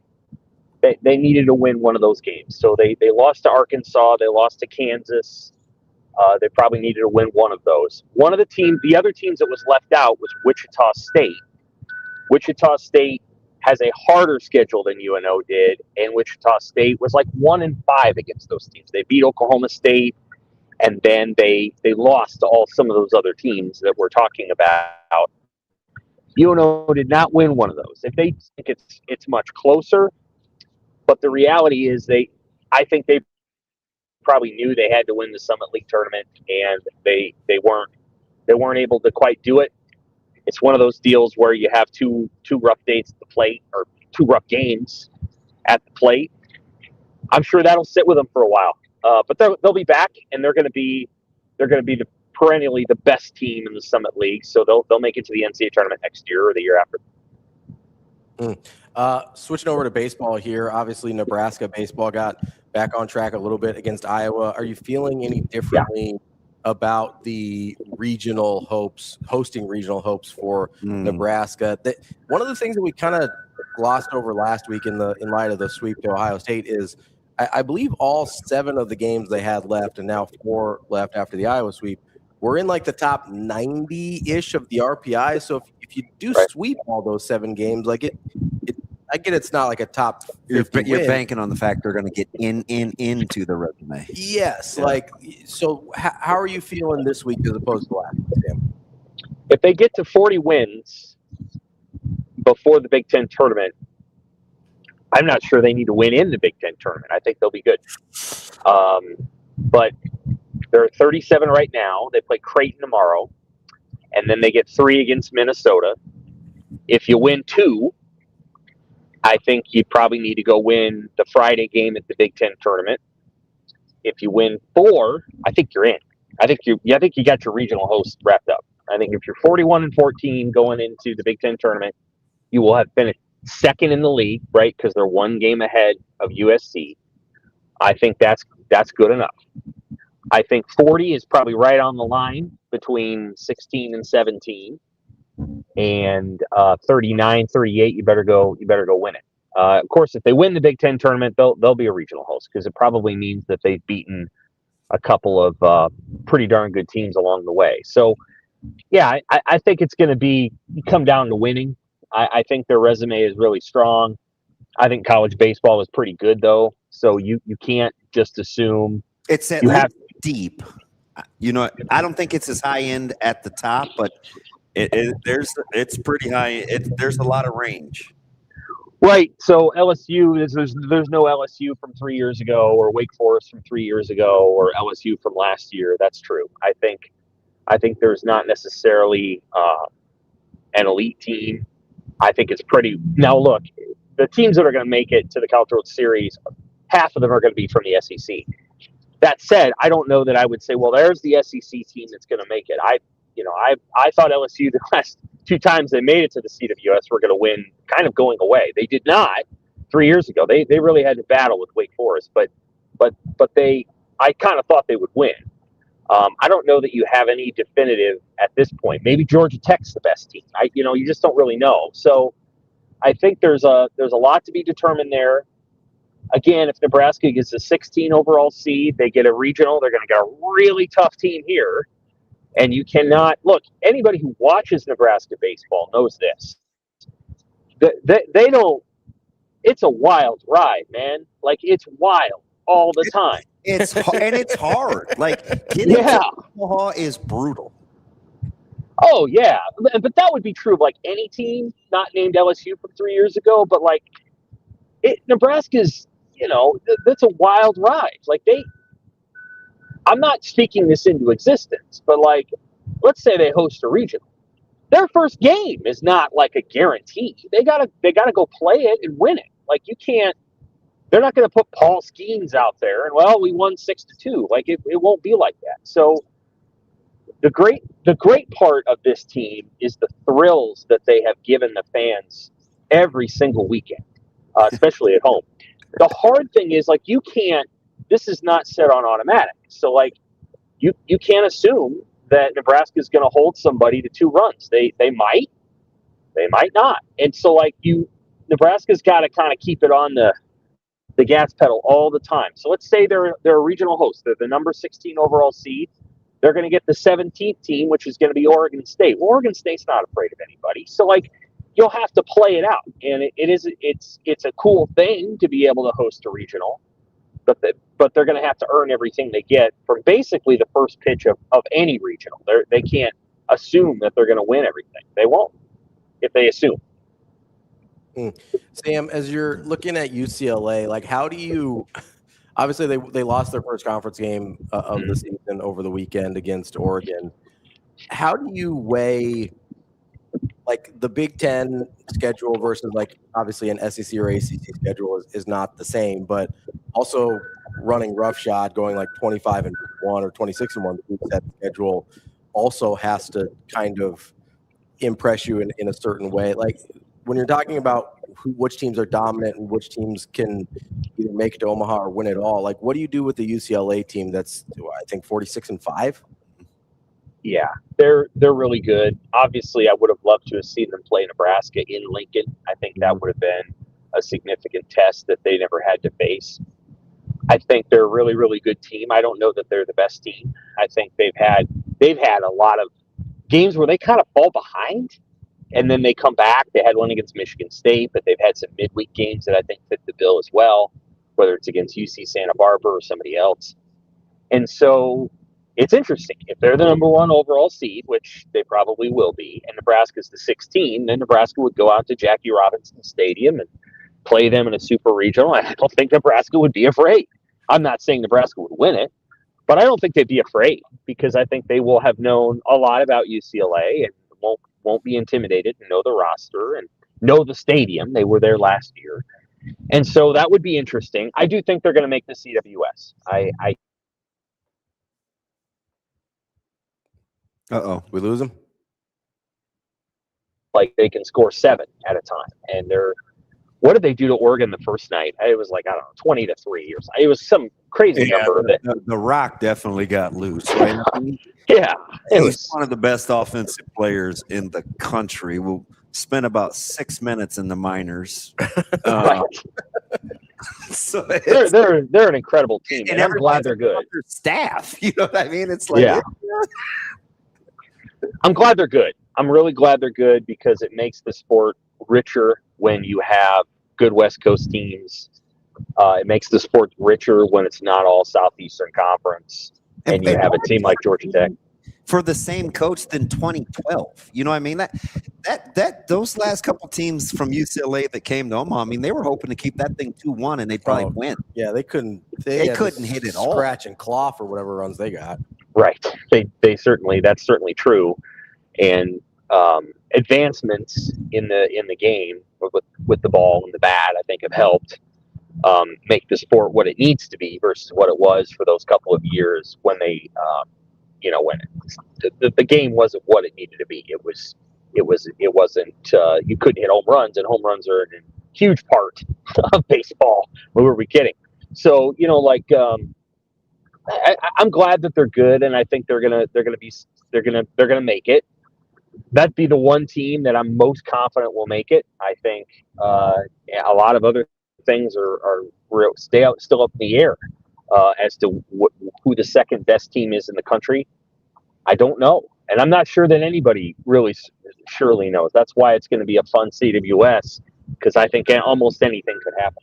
Sam, so I find myself as somebody who's been going to the CWS for a very long time. Do you find yourself kind of nostalgically rooted? Like when you said Georgia Tech, I was like, Georgia Tech. Because Georgia Tech used to be a really fun, good baseball team. They were really, really good with an Omaha connection once upon a time. Yeah, and so they had a couple of Omaha connections, if I remember, like Al Baker from Millard West. I find myself every once in a while, I just didn't even think about it until you said Georgia Tech maybe is the best team in the country. I go, oh man, it'd be really super cool to see Georgia. Do you have teams like that you kind of think about? You're like, I'd like to see them back around here again. Yeah, I mean, Florida State's around a lot, but when I was growing up, Florida State was really good, and I remember going and watching Deion Sanders and Arizona State. That's another what team. I was going to say, man. I was a big O2B McDowell, Bonds, even more so than Texas, because I hated Texas with a passion even then. Even though I grew up so Sam, once Clemens left Texas, and I think Schiraldi was on that team, I love Clemens. I never I hate the Red Sox. I hate the Yankees. I have a love-hate relationship with Toronto, but that shaped kind of how I feel about baseball, even today. Oh yeah, yeah. I didn't have the warm feelings for Wichita State that I think other people did because of the of the game against Creighton, but I mean, obviously, my memories of the College World Series back in the 80s, which is when I remember it, were, sitting in the bleachers and watching games, hoping a fly ball would come toward me. Florida State, Arizona State, Texas, Pepperdine one year. I miss Fullerton. Fullerton. Sure, yeah. Cal State Fullerton, Remember Phil? They had some fellas that came here. Nevin played in the CWS. He did, yeah. And so, at the same time, who would not want West Virginia to make the CWS? That to me, that is the best. That's the one you want the most because they have a great fan base. It would be cool to see them be able to come here and experience that. They're not going to be back all the time. It would be great to see West Virginia make it. Kind of like Kentucky a couple of years ago. You saw the level of appreciation that their fans and their coach had for this place. And he'd been here before, but just the West Virginia would be the team that I would love to see make it here. Obviously, Nebraska would be the top team, but that's going to be tough. Nebraska is going to have a very, very challenging. Let's just say everything broke Nebraska's way, and they won out, and so they won the next four, and then they win the Big Ten tournament, and they're sitting there at 44-14. I still think they're about a 13 seed, and 12, 13, and they're looking at having to try to win at Georgia Tech or North Carolina or teams that have. North Carolina's been here a lot. They know how to do this. So teams like that, I think it would be challenging no matter what. I mean, Nebraska's going to have to play great to make it to Omaha. So, West Virginia would be cool. It'd be, Kansas was here once. That would be okay by me. USC, I guess. Yeah. I don't know. I don't necessarily need to see USC here, but other people like USC. I like Arizona State. I'd love to see, and Mississippi State's another one. So like Mississippi State would be great. They're a fun fan base. Oh too. yeah. I want good fans here more than anything. Is like the Sports Center of the World Herald. We want to be able to go down to the park and see people who love being there. And I look at some of those teams, and obviously you want Arkansas here so that Van Horn can win one, and they're hungry to do it. But you want teams that love being here. Oklahoma State loves being here. Like you want teams with the names and the jerseys to make it. And no offense to North Carolina, but North Carolina, they don't bring a ton of fans. They're good, but they don't bring a lot of fans. So like you want teams they're going to bring a lot of fans. Hey, so what's interesting? You mentioned the potential record. You want to take a stab, and one of them is USC, and I want to put them out there because that may throw off your count. Do you know how many teams in the top 25 currently have 40 wins? I don't know. Maybe 10? 6 total. Okay. And one of them is SC is 41-12. And I know Nebraska fans look at SC like they're not very good, right? They not only did Nebraska hammer them, it's just it's well documented what they do with and quality wins. But that seems to be the mythical magic number. Georgia's got 40. I think Tech's got 40. I know Carolina does. UCLA does. And I'm missing one. Oregon State. That's the other one. So like that's a gaudy number. Oh yeah. If you get to 40, I think there's still, so long as teams are selected by human beings, narratives matter. And I think what you're going to see is somebody said, well, Nebraska won 40 games. Let's see here. They beat Florida State and they swept USC. And that attendance records. Right. Well, yeah, that part of it too. I think that inside that committee, they won't mind making the NCAA a little bit of money with Nebraska.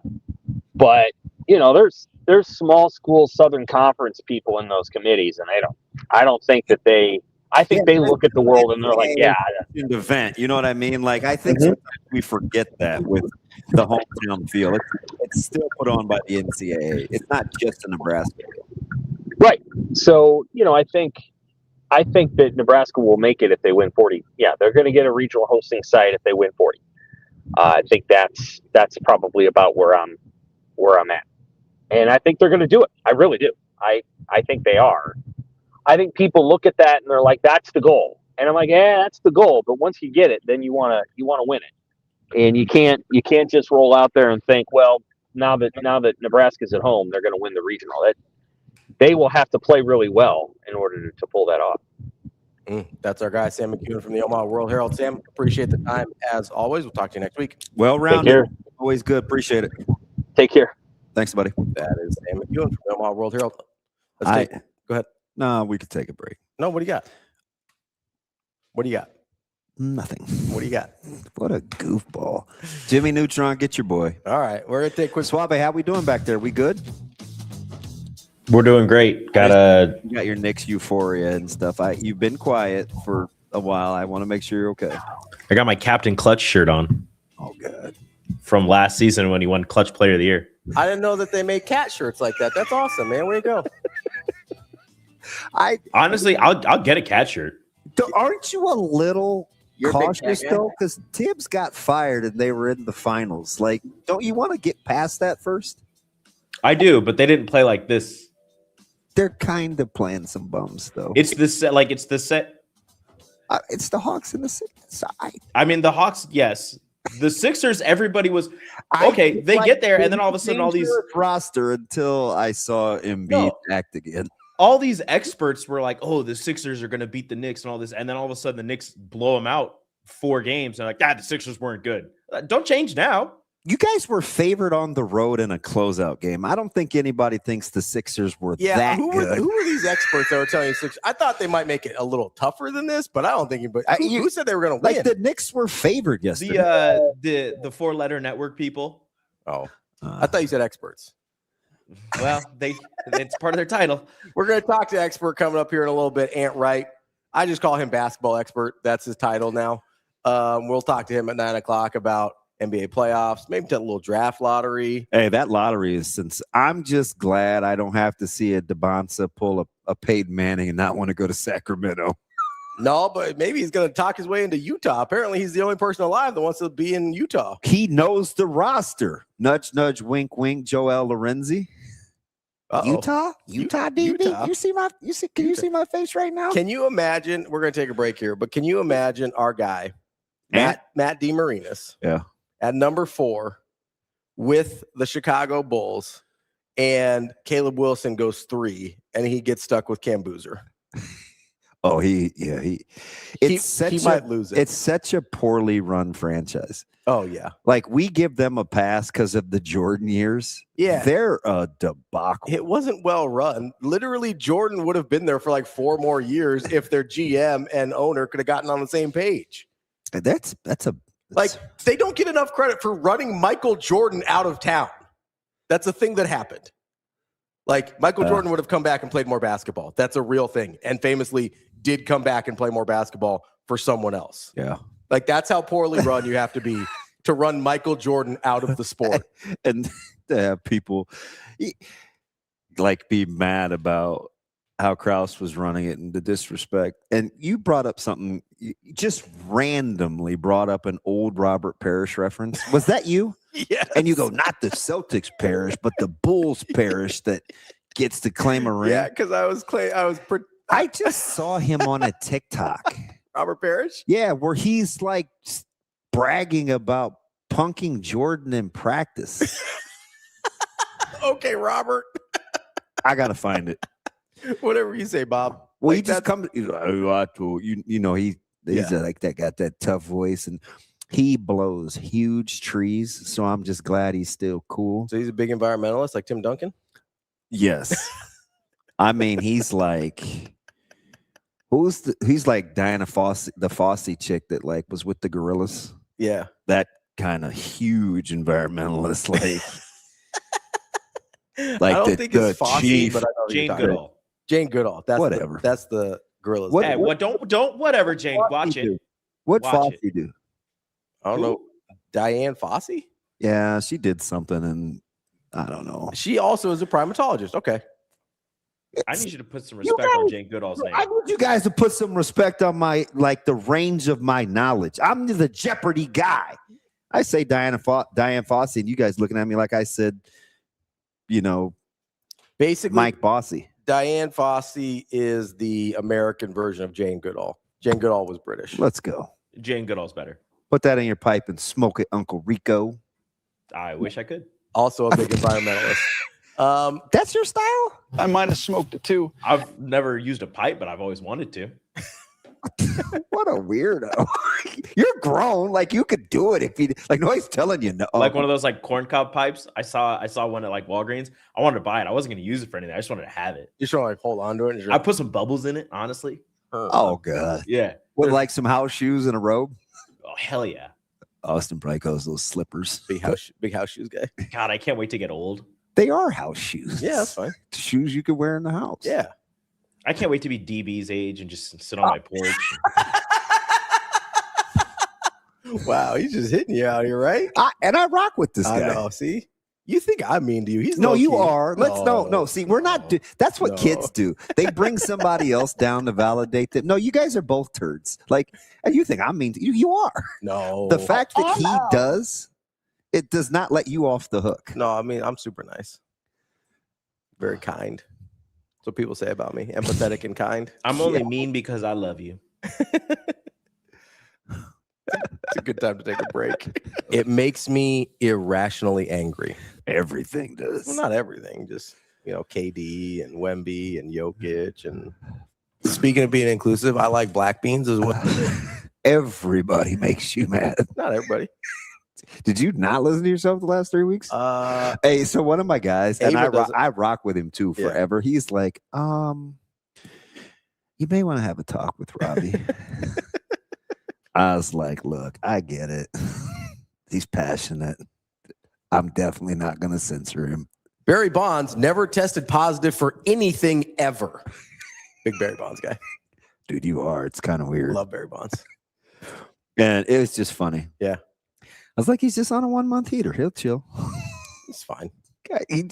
He protects. That's his way of being protective of Nebraska. Yeah. Well, 2 years ago, nobody thought you liked Nebraska. Yeah, I don't know what people. Do you know what I mean? Yeah, it's been a wild ride. Dude, if people held everything that I said when I was 10 years ago against, I mean, do we not remember? How about the hat swinging episode with Pelini, or the fact that Armstrong is my guy, and I still went off on how he played against Iowa and not respecting. Mm-hmm. Like every now and again, you just gotta let it out. You don't point the finger, you point the thumb. I know. He did a pizza review in Youngstown. I can point the thumb right at you. Yeah, no, I saw him with the. You finally saw that with the dude. Yeah. Yeah. So Coach Lamanji said that play. That is it. That wasn't that's how that pizza place rolls in Youngstown. Yeah. Yeah. He says salt of or heart of America. Nobody can do that. You can point thumbs at other people too, right? Like, see, boom. No, you don't point the finger. Boom. Got it. That's pretty dumb. You can do it though. Why would you do that? What were you doing there, Rico? What was that? It's not a 45-degree angle. Keep that arm low, all right? Keep that arm low. I know. You know when you point the thumb, you got 4 fingers pointing back at you, right? That's true. That's a bunch of BS. So it's better to point the finger because now you only got 3 fingers pointing back at you because technically the thumb's going that way too. Boom. Bam. Exit only, champ. Knock it off. It's like when they're like, hey, I got a follow-up question, DB. See? Pointing two at you. We're going to take a quick break here. What a weirdo. That's DB. I'm Ravi Lulla. It's Hurrdat Sports Live. You know, it's interesting. Even I knew we were in today, but all the the anxiousness of what and who and all that. But it was also an excitement, and I knew we were going to celebrate tonight, and I knew we were going to go over the baseball game. So there's been a lot of things, and really just trying to take today to have a lot of joy and excitement until I get done with you guys, and then I'm gonna go get focused on South Dakota. I actually went back today and listened to our January preseason press conference, and within 3 minutes, I think I was talking about what I talked about tonight. I thought, man, I don't even know what made me listen to it. And I thought, well, we've been having the same message in preseason, during the season, as we've gotten into postseason, and now as we get deeper into postseason. And it's a message that has really resonated with our team, and we need to just stay with it. Like I've told you guys all along, we want to be boring. We want to be super boring.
I mean, what a great match for the sport of volleyball. What a great match to be a part of. Janice went down early. We easily could have folded, but we didn't, right? Instead, we pushed it to 5. We played some of our best volleyball at times, I thought. I'm a very positive coach, so these tears, honestly, are just like gratitude. Gratitude to be in this position with this team, with this group of girls. Props to Dallas. I mean, they're incredible. We knew they were going to give us a run for our money, quite literally, in a match for $1 million. But yeah, I mean, at times they were more consistent than us. They put down the ball a little bit more efficiently than us down the stretch. That's the sport of volleyball. That's the game, right? Sometimes you're going to be on this end of it. You can't let it define you. You can't let it define your season. Nobody thought we'd even be here today.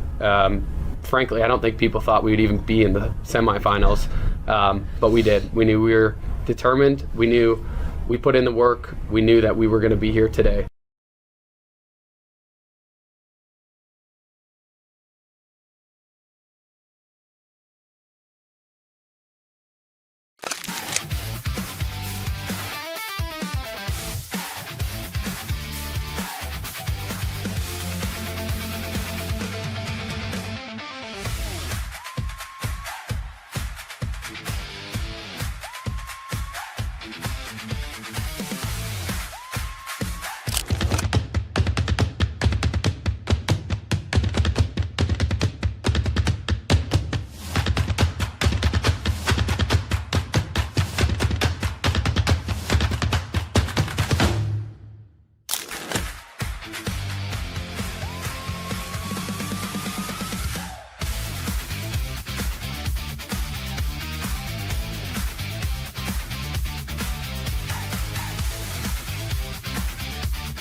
You're listening to Hurrdat Sports Live. Welcome back, Hurrdat Sports Live. That's DB. I'm Ravi Lulla here at Hurrdat Sports HQ, reminding you, give our friends over at Next Gen Mail Medical a call, 402-614-9700. I went over there on Friday because I had to go pick some stuff up. Did I just oh no, I was there Thursday. Yeah, I was there like mid-afternoon, so it might have been Thursday. I don't know. I was over there last week, and I'll be honest, we talked about you a little bit. You and Nick, or you and the girls? No, me and the girls. We talked about you a little bit. Why? Because they were talking about that you had stopped in, and I was like, I think they had mentioned you just like walking into the room, and I was like, I said that. No, but I think they brought it up independently after that, and they were like, yeah, he's kind of just doing his own thing sometimes, and I was like, no, that's DB. You know, he kind of is. You know, he's a little high maintenance, but you guys do a good job. So it's okay. So you guys, this is something Jess would say. It's not. Sometimes I just forget what I'm not conscious of. It's so friendly, right? It's like she'll be trying to get ready to do interviews or something, right? Mm-hmm. And we're gonna do a hit, and I may be anywhere. You know, like there's other things I'm trying to see, and like she just waits for me to get it out of my system. Like she's just used to it now. Yeah. They're still not. So occasionally, like they're still calibrating. And I used to always ask to, because I like to. What do I do here? Just walk around. I like to wash my hands too. Oh yeah. So sometimes I just go back and I use the bathroom to wash my hands or something. Mm-hmm. I used to ask, and this is how they answer me. Yeah, go ahead. Like exasperated that you asked. So it like duh. So I stopped asking. Yeah. Now going in the room, that was extra. I don't even know what I was thinking. We were talking about something else, and I needed another order, and I just went and sat down, and they're like, "Wait, what are you doing?" I was like, "Oh man, shoot, my bad. I got caught up talking." Yeah. Like I owned it. I didn't feel entitled. You're like, no, I get to do whatever I want. Yeah, and as you know, I'm actually just the opposite. I know. Yes, you're like very. I would say over the top of like trying not to be entitled. Yeah, which is good. Like that's not a negative thing, but it was really funny because we were talking about it, and because I was over there picking up my girl Tessa Moreland, the new one. And how's Tessa treating you? Good so far. You got a thing for those exotic names. Listen, well, I wouldn't call Tessa exotic. But I mean Natalia, Natasha, the Morelands for sure. Those are my new faves. And you weren't just gonna settle on some Sarah. No, that's I gotta all. get Tessa. That's too simple. Like Thompson, Moreland. Isn't Tessa Thompson? That's the actress, right? Yeah. Okay. Yeah. Okay. Yeah. That's the only Tessa I could think of. Yeah. But no, it was good. I was thinking Tressa Thompson, and she threw a shot and javelin at Nebraska. I don't remember her.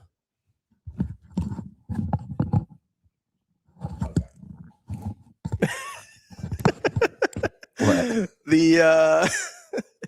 It's good though. It's treating me well. So give him a call, 402-614-9700, and tell him we sent you, or tell him DB sent you, because he feels better when people talk about him. And you will get a free consultation. It's risk-free. Go get a free consultation. Tell them how you're feeling. They will listen to you. Laura's the best, and they will listen to how you want to feel.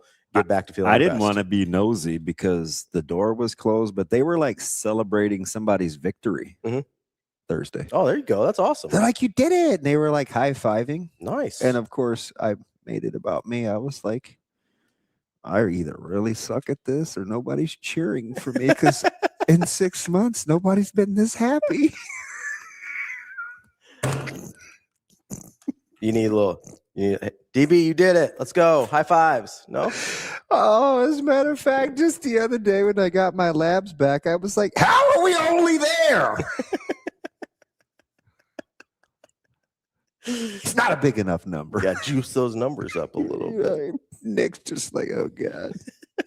Why am I in this relationship? He did give me some love, though. Did he? He goes, at least you're consistent. Like, you just are who you are. And I was like, yep. It's the only way to be. Sometimes it comes across as pretty dumb, but it's okay. No, you're just processing out loud. So you have stymied my morning thoughts. What did I do? I haven't had any like good ones. What morning thoughts? When I'm showering. Oh, I mean, I don't have anything to do with that. Well, I try to ask like thoughtful questions of things I'm thinking of, and you pee all over it. So I'm just I would never do that, especially not in the sink. I'm not gonna harp on that, but guarantee you it's more prevalent than you. No, think. I have heard of people doing it. Like, hey, you're at a party or something, it's all packed up, like you got to do what you got to do. Like, I've heard of it. Yeah, it's just not something. Especially like the only time I've considered it, right, is back in the day when I lived in places that only had one bathroom in them, and that bathroom was like occupied. You think about it for a second because you're like, oh man, I really got to go, but there's something for some reason, even if it's not like the kitchen sink or anything like that, even if it's just a bathroom sink, it like kind of grosses me out a little bit to pee in the sink. So I don't do it. Maybe it's somebody else's house. I have a question though. Yeah. And I'm not don't hear me trying to legislate tinkling in the sink. Okay. But how is that any different than like spitting in the sink? I find spit less gross than pee. That's just, I don't know if that's a hot take. Which one do you think contains more potentially harmful germs? That's a fair question. It's probably spit. You ever heard anybody getting HIV from urine? Haven't heard of it getting from spit either. Really? Yeah, Why was that the example? That might be I'm sorry, who was that? Why did HIV have to be the example? Well, I don't know. So that's a misnomer about the saliva. Well aware. Also can't get it from a toilet seat. You can get pregnant from a toilet seat. Hey, does this wipe off? Is that not true either? Man. Hey, if you scrub hard enough. I don't know if I can say this here. Say it. So I'm going to keep my head down. I can't make eye contact with anybody while I say this. So now, when you get like this of all the outlandish things you said, now my stomach is doing that weird thing again. So that, like when I said earlier, like we just kind of like gloss over the fact that the Bulls just like pushed Michael Jordan out of basketball, and everybody's like just forgets about it and doesn't really talk about it. One of the other things that we forget that like is pretty weird. Like I saw a reunion video, like I think it was the last performance of the Jackson 5 all together, and like. Michael Jackson used to be black, and then he just wasn't anymore, and we kind of just don't talk about it. Like, it's a pretty weird thing to have had happen, right? Probably because Michael Jackson's no longer alive. We didn't talk about it when he was either. Not as prevalent. Yeah, we these did. days. Maybe not in your circles. Oh, maybe not in my circles. Maybe that's a good point, Rico. Maybe it's a He had vitiligo. That's not how. Would you have preferred he became Indian, or what was your preference? No, I just generally less black. Generally, people don't go from being black to not black in the same lifetime. Why do you give Sammy Sosa a pass? He's still with us, and he's pretty white. The Sammy Sosa thing's pretty weird too. I'm not gonna lie to you. It's called bleaching your skin. Yeah, he didn't want to have the spots. So where'd you draw the line at? My man had 16 different pairs of nostrils and 17 noses, and you're letting him off the hook over being light skinned? The nose thing was strange too, but I felt like we talked about it more. I felt like we talked about the plastic surgery thing a little bit, like while he was still alive. But like I'm literally watching this it's like from 2001, this Jackson 5 reunion. Yeah. And it's like black guy, black guy, black guy, Michael Jackson. And I'm like, that's not even the thing. You know the greater mystery? What's that? All these 2-parent household working incomes for like 2 kids. Mm-hmm. How is Joe Jackson supporting 5 kids as a steel worker? Like kids sang good. So there was a certain time in America where you could have a job and afford a mortgage and how is that a thing? Do I need to talk to you about the minimum wage and the wealth gap? Because I don't think that's the show. But his kids could sing and dance. Also, he did start exploiting his children very early. Like right away. He was like, oh, you guys are kind of talented. Michael Jackson was very young when things started getting off the rails. So, no, but I'm just like, I'm watching this and I'm like, those people are all related. How is that even possible? Oh, man. It was just a lot. I was just like, I feel like that doesn't get, I feel like we don't really address that enough, that he just stopped being black. Ravi, you were uniquely quiet during RDJ's transition for Tropic Thunder.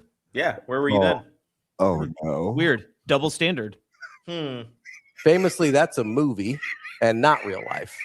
Michael Jackson has been in movies, has he not? He's got you there. I saw The Wiz. Oh, Bob. Rico just he's got you there. A little accelerant. Austin has not said a false statement yet. Robert Downey Jr. was only Did you just go RDJ? Yeah, it took me a minute. I was like, wait, who are we talking about here? Okay. Yeah, famously, he was only black in that movie, though. Michael Jackson became white all the time. That's not true. In the film, he does say he does not change character until the DVD commentary comes out. So still waiting on that. Okay. Yeah, again, in the film. He says it in the movie. I don't know. Looked pretty real to me. He got a surgery. These guys are idiots. I don't know what to And when they get in cahoots, it's over. He could have collared up some of those greens. I didn't say anything. That's on Rico. Do you even eat greens, Rico? Yes, they're delicious.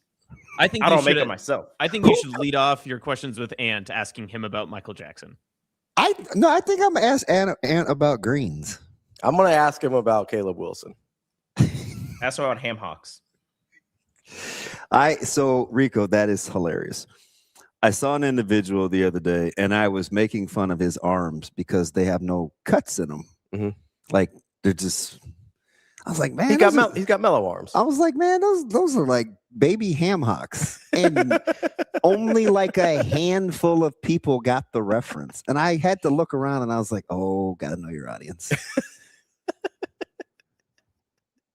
I don't even know why I just told this. Is it more of like a? That's the second time I used the term ham hocks it was Saturday morning in legit 96 hours. Would that audience have been like, oh, more like, oh, you got Polish sausage arms, just like tube? They would have understood that one. Not a big tube sausage guy, bud. Oh, okay. I didn't know if that audience would have been identified with it. No, you got them hot dog arms. No, I'm more of a sausage guy though. No cuts. No. All right. Well, we're gonna take a break. I think Ant's probably still gonna join us. That's DB. I'm Ravi. Yep. I'm gonna ask Chucky Chuck. I bet Ant would go with me to Long John's. The clams isn't gonna be the first thing I get though. Oh, yeah. I'm knocking off like 12 pieces of fish. Don't get clams at Long John's. I don't think that's good. That seems like a recipe for disaster. Dude, the crab cake thing. Never mind. But yeah, we're gonna have a meetup at Long John's. You big hush puppy guy? No. I know you're out on hush puppies. No. It's fine. No. Oh, apparently Kobe likes the fried clams. I'm stunned. We'll be right back. More Hurrdat Sports Live. Just excited to know that we get to be home this weekend and potentially next weekend if we take care of business. I've actually never been to a postseason game at Bowling, so it'll be my first time. So just excited. Yep. Yeah, so sweet. It definitely was always a dream, and then just a really fun year to see all these girls come together, have similar goals in mind, and everybody just work for the same thing. It's so sweet for so many girls on the team. Everybody. This was a super cool day, just cool environment. We got recognized at the baseball game, and I couldn't even hear anything that was being announced from the booth because the fans were so loud. So that was incredible. And then some of them came over for this too. So I'm just excited to see that energy carry over into next weekend. Husker Nation doesn't ever let anybody down. They always show up, and we're just lucky to be able to be the team that they cheer for.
I think so. I mean, you can just tell that Larry's seeing the ball well. He has the plate covered up. He's taking aggressive swings through the middle of the field. And, he's feeling good. He's on the barrel a lot. And the guys in the dugout feel like he's going to do something. And then Max has been a good pinch hitter for us in his career. And, that's kind of the thing when you come off the bench. You're either the GOAT or the hero most of the time. And he's been the hero plenty, and that was obviously, like I said, an awesome moment for him. How much of a bullpen tie carried over to starter ties? It all carried over. I mean, he, especially seeing how they swung the bats at the back half of that game when he got out of the game, he had them handcuffed and fastballs both sides of the plate. The changeup was back today, which reappeared. I mean, he didn't even have that out of the pen, so it's good to see that. That pitch was there. He had the cutter and the curveball, so he was really, really good.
Welcome to Hurrdat Sports Live.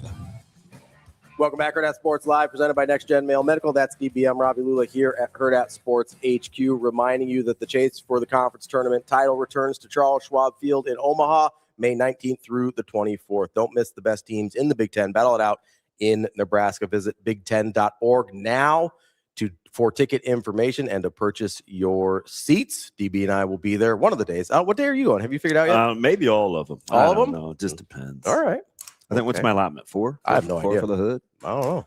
Well, Sasha worked it out. That was one time she actually kept me in the loop. She loves keeping you in the loop. That's her favorite thing to do. I think she's learned over these last 15 years or 12 or however many. It's like, he's probably best on a need-to-know basis. It's fine. Let's not put too much on his plate. Maybe he's a limited. We don't need him thinking. I just want you guys to know I'd still be a fantastic Jeopardy partner. I'm extremely smart. No, you do very well at trivia things. You're well, I'd like to think I was just smart. Well, yeah, there's different kinds of smart though. There are. Yeah. I wasn't meant to be an insult. There's just different kinds of smart. There's a lot of smart people that aren't good at trivia. There's some smart people that are good at trivia. That's fine. Robbie went with the whole, oh yeah, your mom called you special. It's okay. No, that's not what I said. You could be on my trivia team anytime you want. It's my degenerate. He's like, so you could be white? No, I couldn't. That's a problem. I mean, I don't know what procedures that Michael Jackson went through. I'm not sure what that process is. Whoever he had is better than whoever Sammy Sosa has, for sure, in terms of getting that particular procedure done. I don't even know what to call it. But Sammy Sosa's is not as clean looking as Michael's. AJ, did you want to break the Ahmad Hardy news, AJ? You didn't want the other news broken? I just felt the need to be specific. That was a good idea. Yeah. So, yay or nay, or do you want us to talk about it? What? You just talked about it. What do you mean? Well, Would you like to tell us what happened? Would you like to tell us what's been reported about Ahmad Hardy? You walked in here and you go ahead, AJ. Yeah, no, it's in the chat as well. People are on it. He's in stable condition as of 13 minutes ago from the report from ESPN, as well as Pete Thamel. And it looks like he was at a concert and was shot. But other than that, it's not a lot of other news that has come out. But yeah. Do we know who was performing? Good question. I'll find that. Okay. And in other NFL news, the Chargers have landed a Njoku? Njoku, yes. Is it Joku? Is it Joku or I don't Yoku? know. I really don't know. Yeah. Yeah, that's a nice tight end pickup. Yeah, it's 9:09 and I'm still waiting on some Wemby news. So whether or not he's getting suspended? Yeah. Well, don't worry. I mean, Joker, they won't do it because I hope you not. have to have a competitive series, and he is arguably one of your biggest, if not the biggest star in basketball. Well, especially internationally, he's a big draw. I just, especially if you're not going to do anything to Jokic whatsoever, maybe we don't suspend Wemby for an extra game.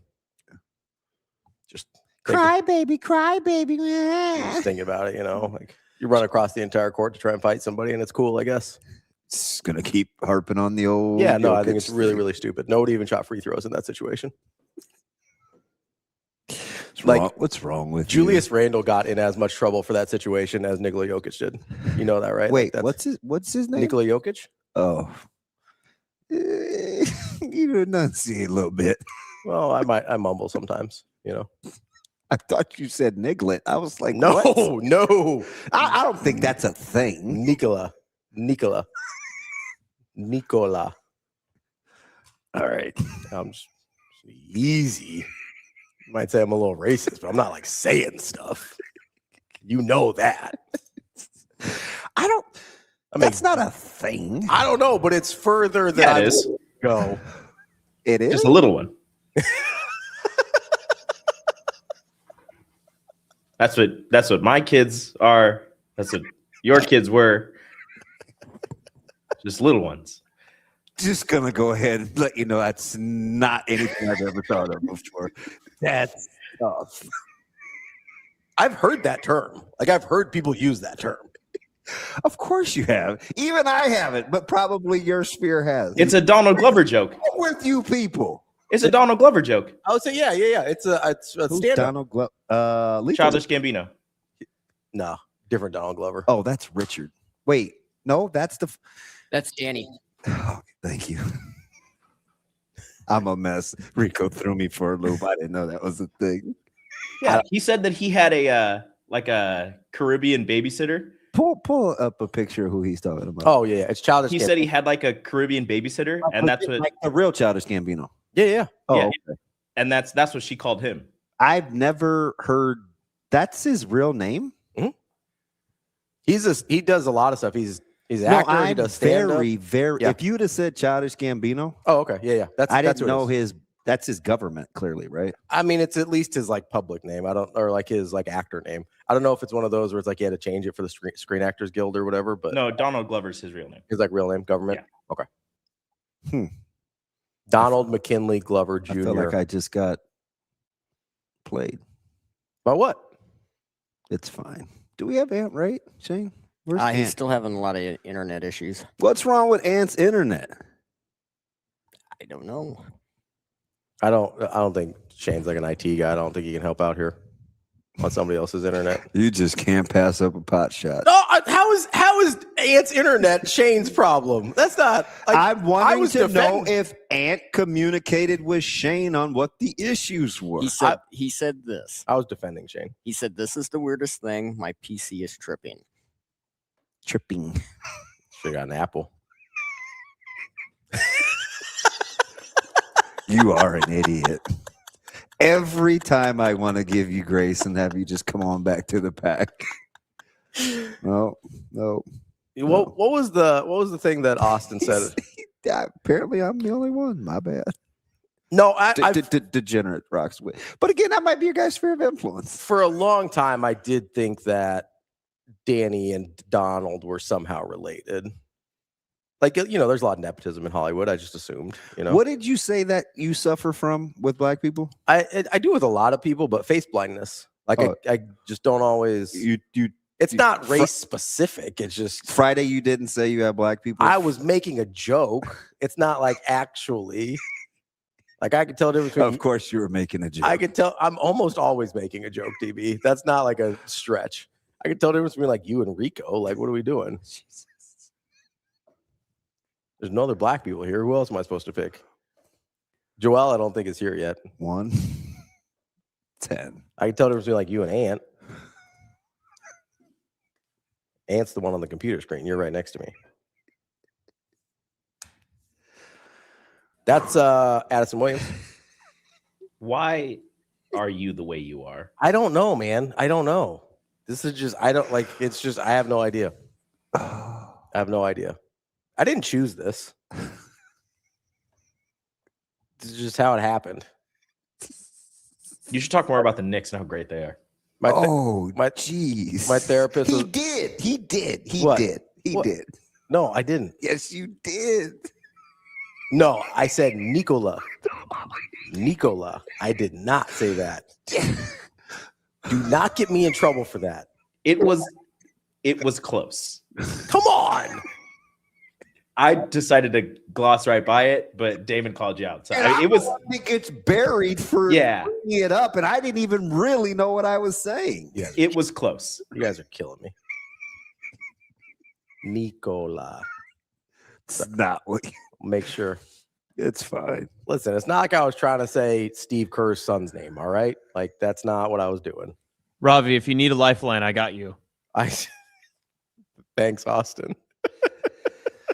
You could always press the nuclear launch code. We have it loaded and ready. I just need to change the subject. Go ahead, Austin. Get it out of your system. I would like when just to let people know that I was kind of like coming. It's fine. I mean, it squirted like first thing in the morning. Stop fingering it. I would like when just to let people know that I was kind of like coming. It's thick. Oh God. Heath asked, does Ravi not qualify for a pass like once a year? I don't know. I've never asked for a pass. Heath, I don't think, I know you're a ginger. I don't think you can give those out. Not asking for a pass, not trying to use a pass. I wouldn't have guessed that. Heath? Yeah. You've met him. He's been at the breakfast before. I might have facial blindness. See? It's very common. Wait, have I? Yeah. I introduced you at one of the breakfasts. That bugs me because that's actually a strong suit. Yeah, you are pretty good at remembering people. I think we have our guy. Thank the Lord. Although his last segment didn't help any. I believe we've got Ant Wright joining us now. And how are we doing this morning? He actually said it. What's going on? And we're just trying to stay out of trouble. So I mean, apparently it's what we do. It's what we do. We just can't help ourselves. Robbie has a potty mouth, so I always have to help clean him up. That's not true. Oh, listen, and he's horrible. He's horrible. Kind of like his take on Wemby. Horrible. He rides with Wemby. He hates Jokic, so he rationalizes what Wemby did because he likes the guy. No, I'm just saying if Wemby's going to get a flagrant, I think Jokic should have gotten a little extra love too. That's all I'm saying. And do we give Jokic a pass? Yes. Thank you. All Europeans get a pass. Thank you. Really? Do tell. Nasty narrative. Talk to nasty narrative. They handle the Europeans with little kitty gloves. Americans are held to a much different standard. It's disgusting. Not gonna lie. Hey, speaking of which, but on a different note, are you a Long John Silver's guy, Ant? Ew. Wait a minute. We're not talking like that. Let's stop. I'm going to unhear that. Did you just go, ew? Wait, do that. I'm from the East Coast. I'm from a respectable part of the world where we eat our seafood from the ocean. You said ew. Like Long John Silver's, the food has been in a truck for like 3 weeks before you eat it. And I mean this with all sincerity. That was a very cat ew. Listen, hey, we can go there if you want to. They've been going here all morning. Listen, I will say ew about Long John Silver's all day, every day. He said, ooh. It's not for me. Not for me. Anybody, any respectable person on the East Coast is not eating Long John Silver's. That's just not happening. Is it Long John specific or is it just fast food seafood? You're just out because you can get good stuff. Fast food seafood in general, you're just not like so no cat. Like there's just such a difference because for example, like when I first visited Michigan, me and my folks, we went to a Red Lobster up there, right? Mm-hmm. We're like, okay, cool. We get some seafood. We chilling. My favorite was always the crab Alfredo. Literally tasted like aluminum. Straight aluminum. It's like my taste buds were like, why are you eating this metal? Like it was just not good. It was just not good at all. I got used to the non-fresh seafood over time, but yeah. But no. All right. So last food take. So what shaky fast food place will you vouch for? What shaky fast food place would I vouch for? There's a couple. Because like me and the wife, we have our ones that we would go to at like 1 a.m. or 2 a.m. and just be in the car, just smashing food, knowing that grandma got the kids, like we're good. Man, I would say y'all low-key might judge me, but no. But Arby's. Oh, let's go. Taco Bell. Oh, he's a Taco Bell guy. Yeah, Arby's and T-Bell. I go to bat for. You have to know what to get. I won't get everything from those places, but you got to know what to get for sure. And Arby's needs good. It needs no explanation. Arby's is legit. The curly fries are so good, man. Dude, thank you. They're never. I have never. You know how like sometimes you go to these places and you feel like these fries have legit been sitting here for like at least 20 minutes. I've never got that feeling from Arby's. Never had a bad curly fry experience in my life. Never. Their milkshakes are so good. Their milkshakes are really good. If you ask some of them, they will make an Italian sub for you, and it is off the chain. It is off the chain. They have this turkey bacon ranch sandwich. Okay. I always substitute the ranch for mayo. Off the chain. It's crazy. It's crazy good. Taco Bell, like you gotta get a cheesy fruit roll up, then add pico, add beef. It's gonna be fire every single time. And then my kids like the nacho chips with the supreme dip. It's pretty good. It's pretty good stuff. You're a big mashup guy. You like to you figure out what goes with what, and then you put that together. Right, exactly. Like I don't think I've ever went to these places and got a meal. Like I'm like, oh, I want the large. Oh, let me get the large Diet Coke with this, and then the large curly fry. And no. Well, that's not bad judgment on people that do that, Ant. Like, I mean, come on now. Like, I'm not gonna sit here and pretend like I'm not like, hey, can I get that big ass beef and cheddar, the biggest curly fry you will give me, and let's get it with a Diet Coke. I'm not gonna pretend like that hasn't happened in the last like 2 weeks or especially something. if grandma's got the kids. Hey, listen, if you got okay, and then if you have a lot of kids, you can get a lot of food. Do y'all have a kava over there?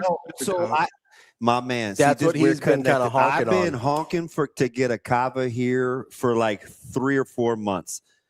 They would be the goat of the fast casual or whatever people call that. Those, kava. Yeah, it's like a Greek Chipotle vibe. Yep, it's like a Greek Chipotle vibe. Very good. Kava is very good. You could feed your kids with like one of those kid combo meals. You can feed like 2 of your kids. Yeah. Subway, you can feed your kids under $35. T-Bell, of course, under 35. Those are like the big things because like everything is just so expensive nowadays. Yep. If you can feed your family for under $35, like you're in a really good spot if you're not cooking at home. All right. So the chat wants clarity on the European bias, but how Wemby was treated. They want me to ask you to make it make sense. Make it make sense. Yeah. Now the way that Wemby was treated, I honestly think he was treated also with kid gloves because it's almost like I don't know if. I can't say Draymond because he has, history. But I think there's more of an uproar if anybody else does that. But I think people love Wemby so much that they give him the benefit of the doubt.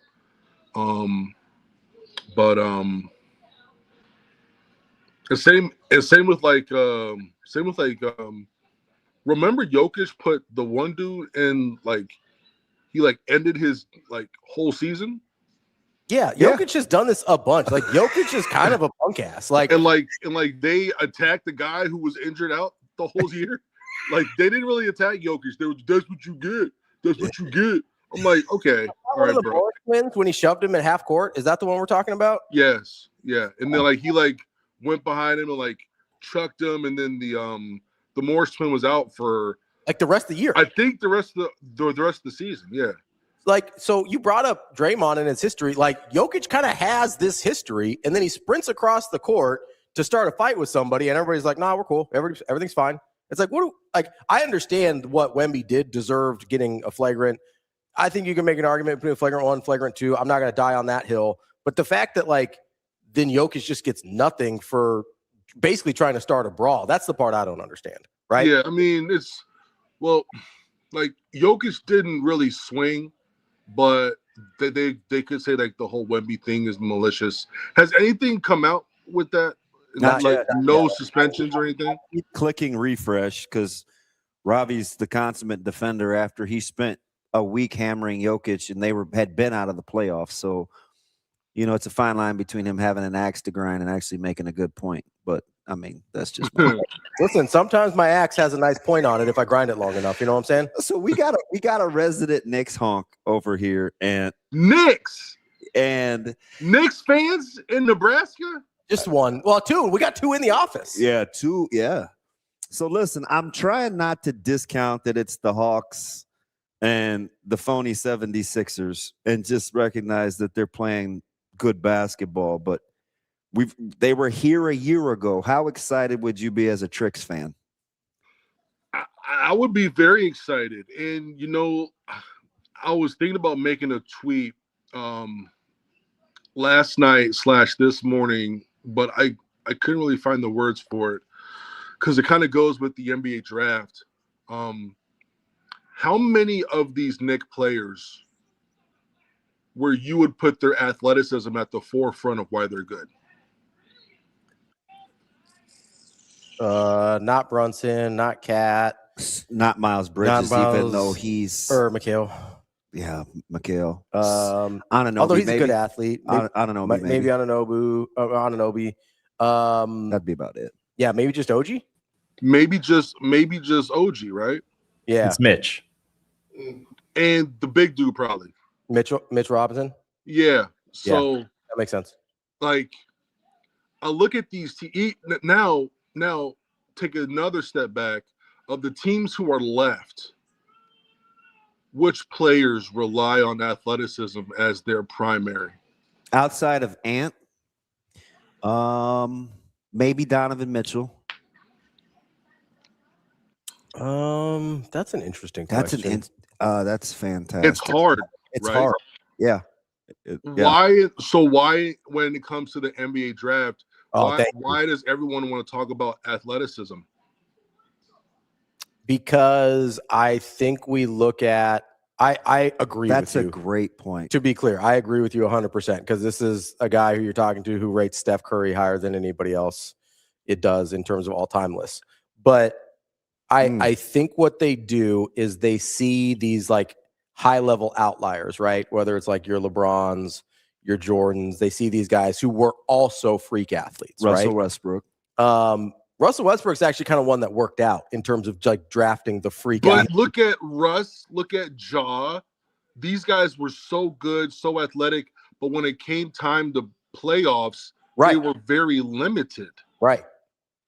Like there was. So Ant does have a chance to defy that because he's been real. I mean, his slay list of Hall of Famers that he's taken out of the playoffs in just 2 years is incredible. I'm a big Anthony Edwards fan too, but he's big. He's also very, very skilled, as well as being athletic. He was skilled. He's become very skilled. But his sent into retirement list heading to the golf course in the playoffs is impressive. It's getting up there for sure, absolutely.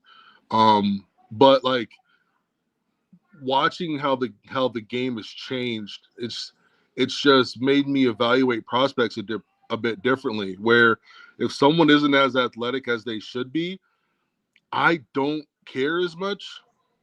Like, if you're athletic, that's cool, that's fine. But if you don't have it, I'm not going to ding you as much as I probably would have 5, 6, 7 years ago.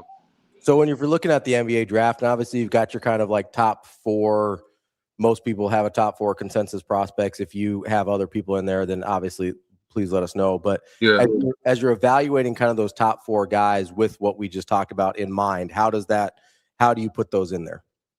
Well, I think, a part of that is like, when I say this, I like him as a prospect. Okay. So well, let me say that before people go, ah. All right. So AJ DeBansa, his highlights are doing a lot of work for him. Okay. A lot of work for him when it comes to someone who, when like you're talking about someone you watch his good shit for 2 minutes, you are in love with the guy. Blown away, right? Blown away. But you watch a game, you're like, hey, he disappeared for 8 minutes. He's a little floaty. Something's a bit off, right? Something's a bit off. And his talent is undeniable, but there is more to unpack there. Someone like Cam Boozer, I think that's why he's so polarizing. Just because when you put on his highlights, you're like, really? Because his armpits aren't at the rim. He's not this incredibly shifty, twitchy prospect. It's still how I felt about Banchero. And I'm not saying that's the comp, but I felt the same. I mean, I felt that about Jabari, and I hated Jabari as an NBA. I put Jabari around 9 in that That's draft. a lazy comp. But Cam is more skilled than Jabari. Yeah, I don't like the no. I'm saying that Jabari in terms of like just how I viewed his game, but when it comes to comparisons, I don't think they compare at all. I don't even like Cam Paolo. I like Cam, and people laugh at me about this. I don't care, but go watch Pete Nance play basketball for 5 minutes and tell me what the difference is between him and Cam Boozer. Nance is more athletic, but Boozer is way more polished, but they move and operate very similarly. Very similarly. If you want to pop his highlights in, you could, it's, I don't know. It's kind of wild to me. Because they're not very sense because your wheelhouse is in the Big Ten, right? So I get the North. I get it. I get the reference. Yeah. So like, he's not super fluid, but he really understands angles and he just knows how to play. And more than anything else, like he produces, right? And at some point, you gotta give someone who produces, their flowers, their love for sure, and who's able to do that. Who's also able to do that with, how can I say this? You're also able to do it like anything, like without being overly aggressive, and he's still be able to impact the game. Like how many times in the last 5-6 minutes did they just give him the ball and say, hey, figure it out for us. Go make some plays. Bring the ball up the court. Make the right pass. All those things.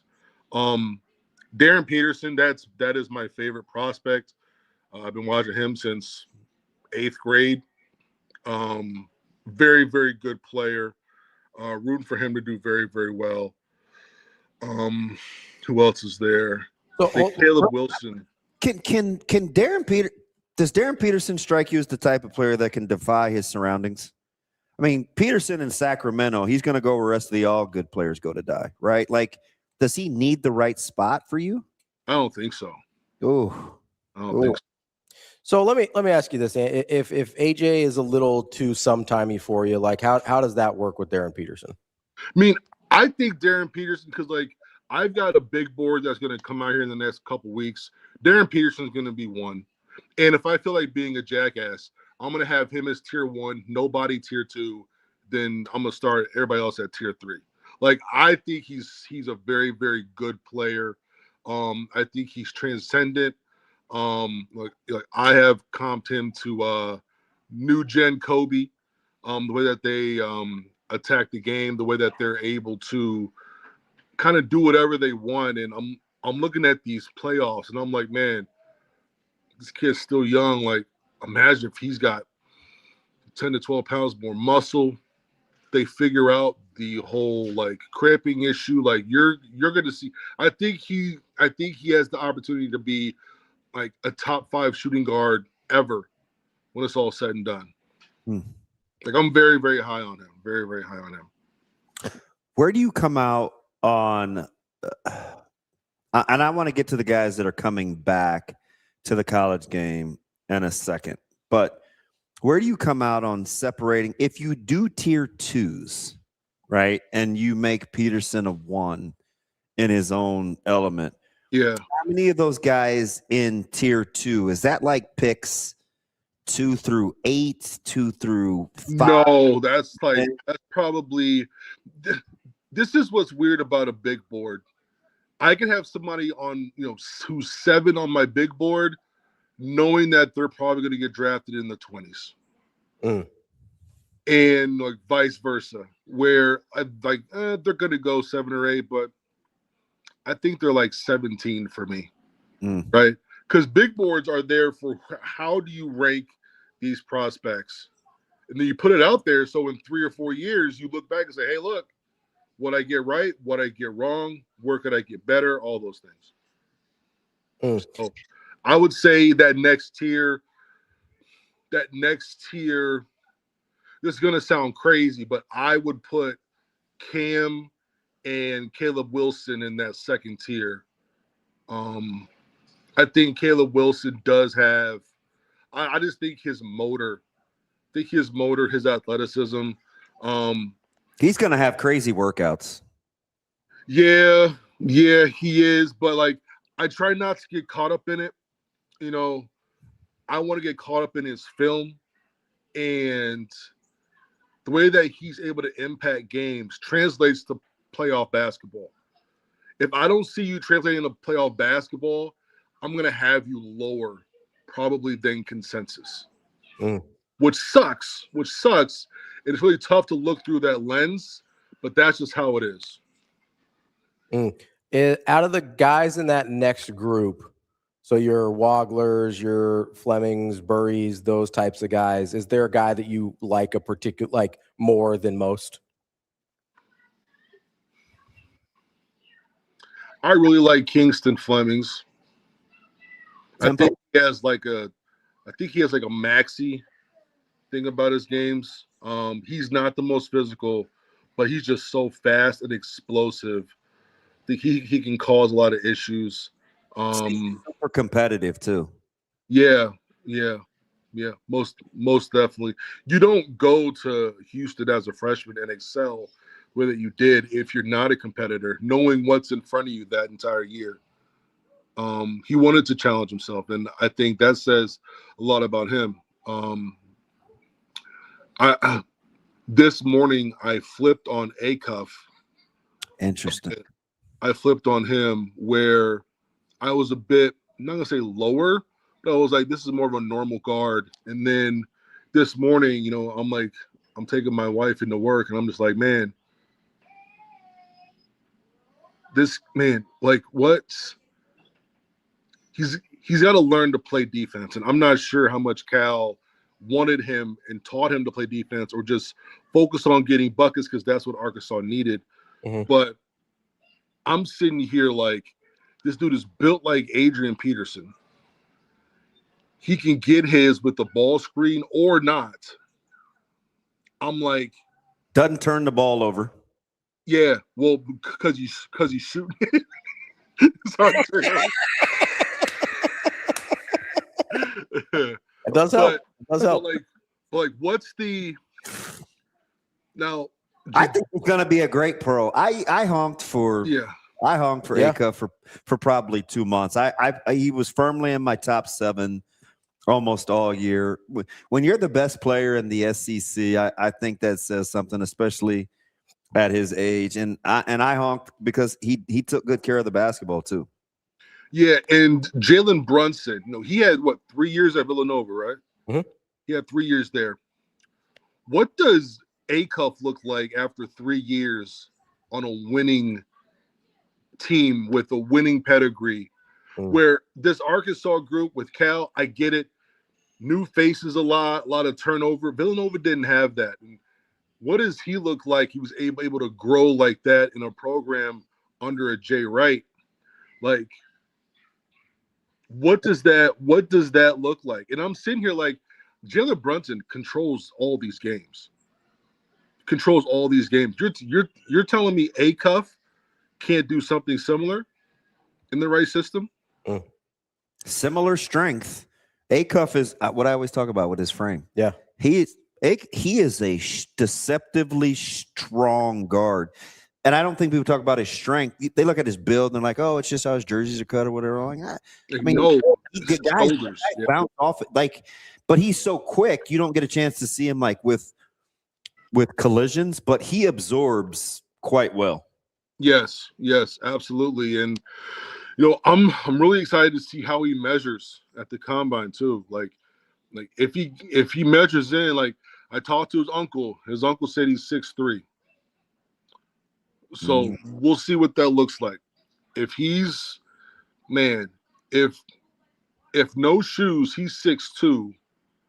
That's going to be a good measurement for him. Let me stay right. 6'2". Let me stay right here in your backyard. We fight over him all the time, and I know you. I think it was you. Might have been another night. No, it was you, where you talked about like just his size and how big he is. What does Yaxel look like as a pro? My comp for him is like 5XL Josh Hart. Like he could do literally. I don't know what you got it. What did you get into? Did you get into the syrup? Hey, go get the wipes. Go get the wipes.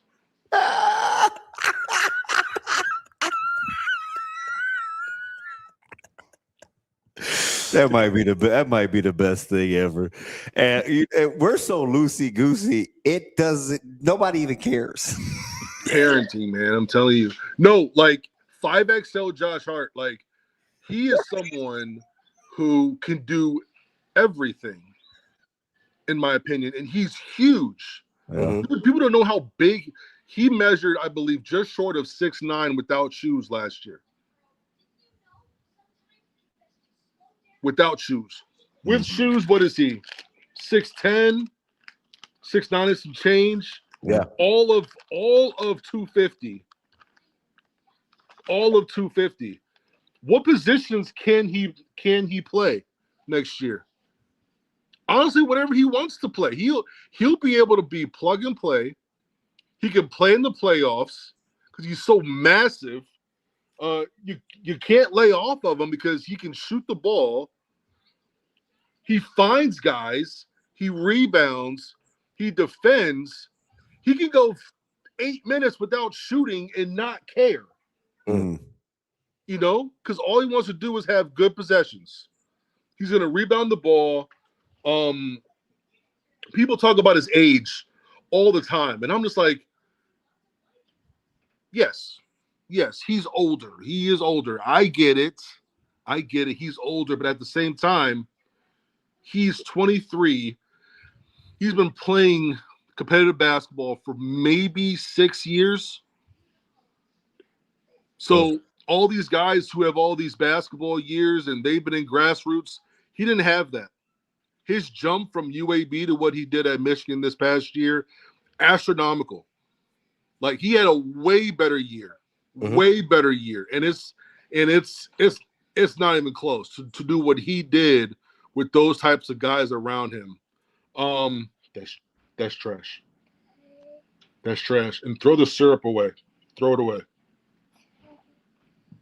Let me ask you something about next year, and especially with guys that are opting to stay in school. I mean, Johnson Jr., there's so many, Momcilovic, like there's some guys, but I mean, Arkansas could easily have 2 of the top 12 players in the country with Jordan Smith and, Abdul Toure. Like they're going to have some fellas. When you're looking at college basketball, and it was so good this year. Yeah. Got a chance.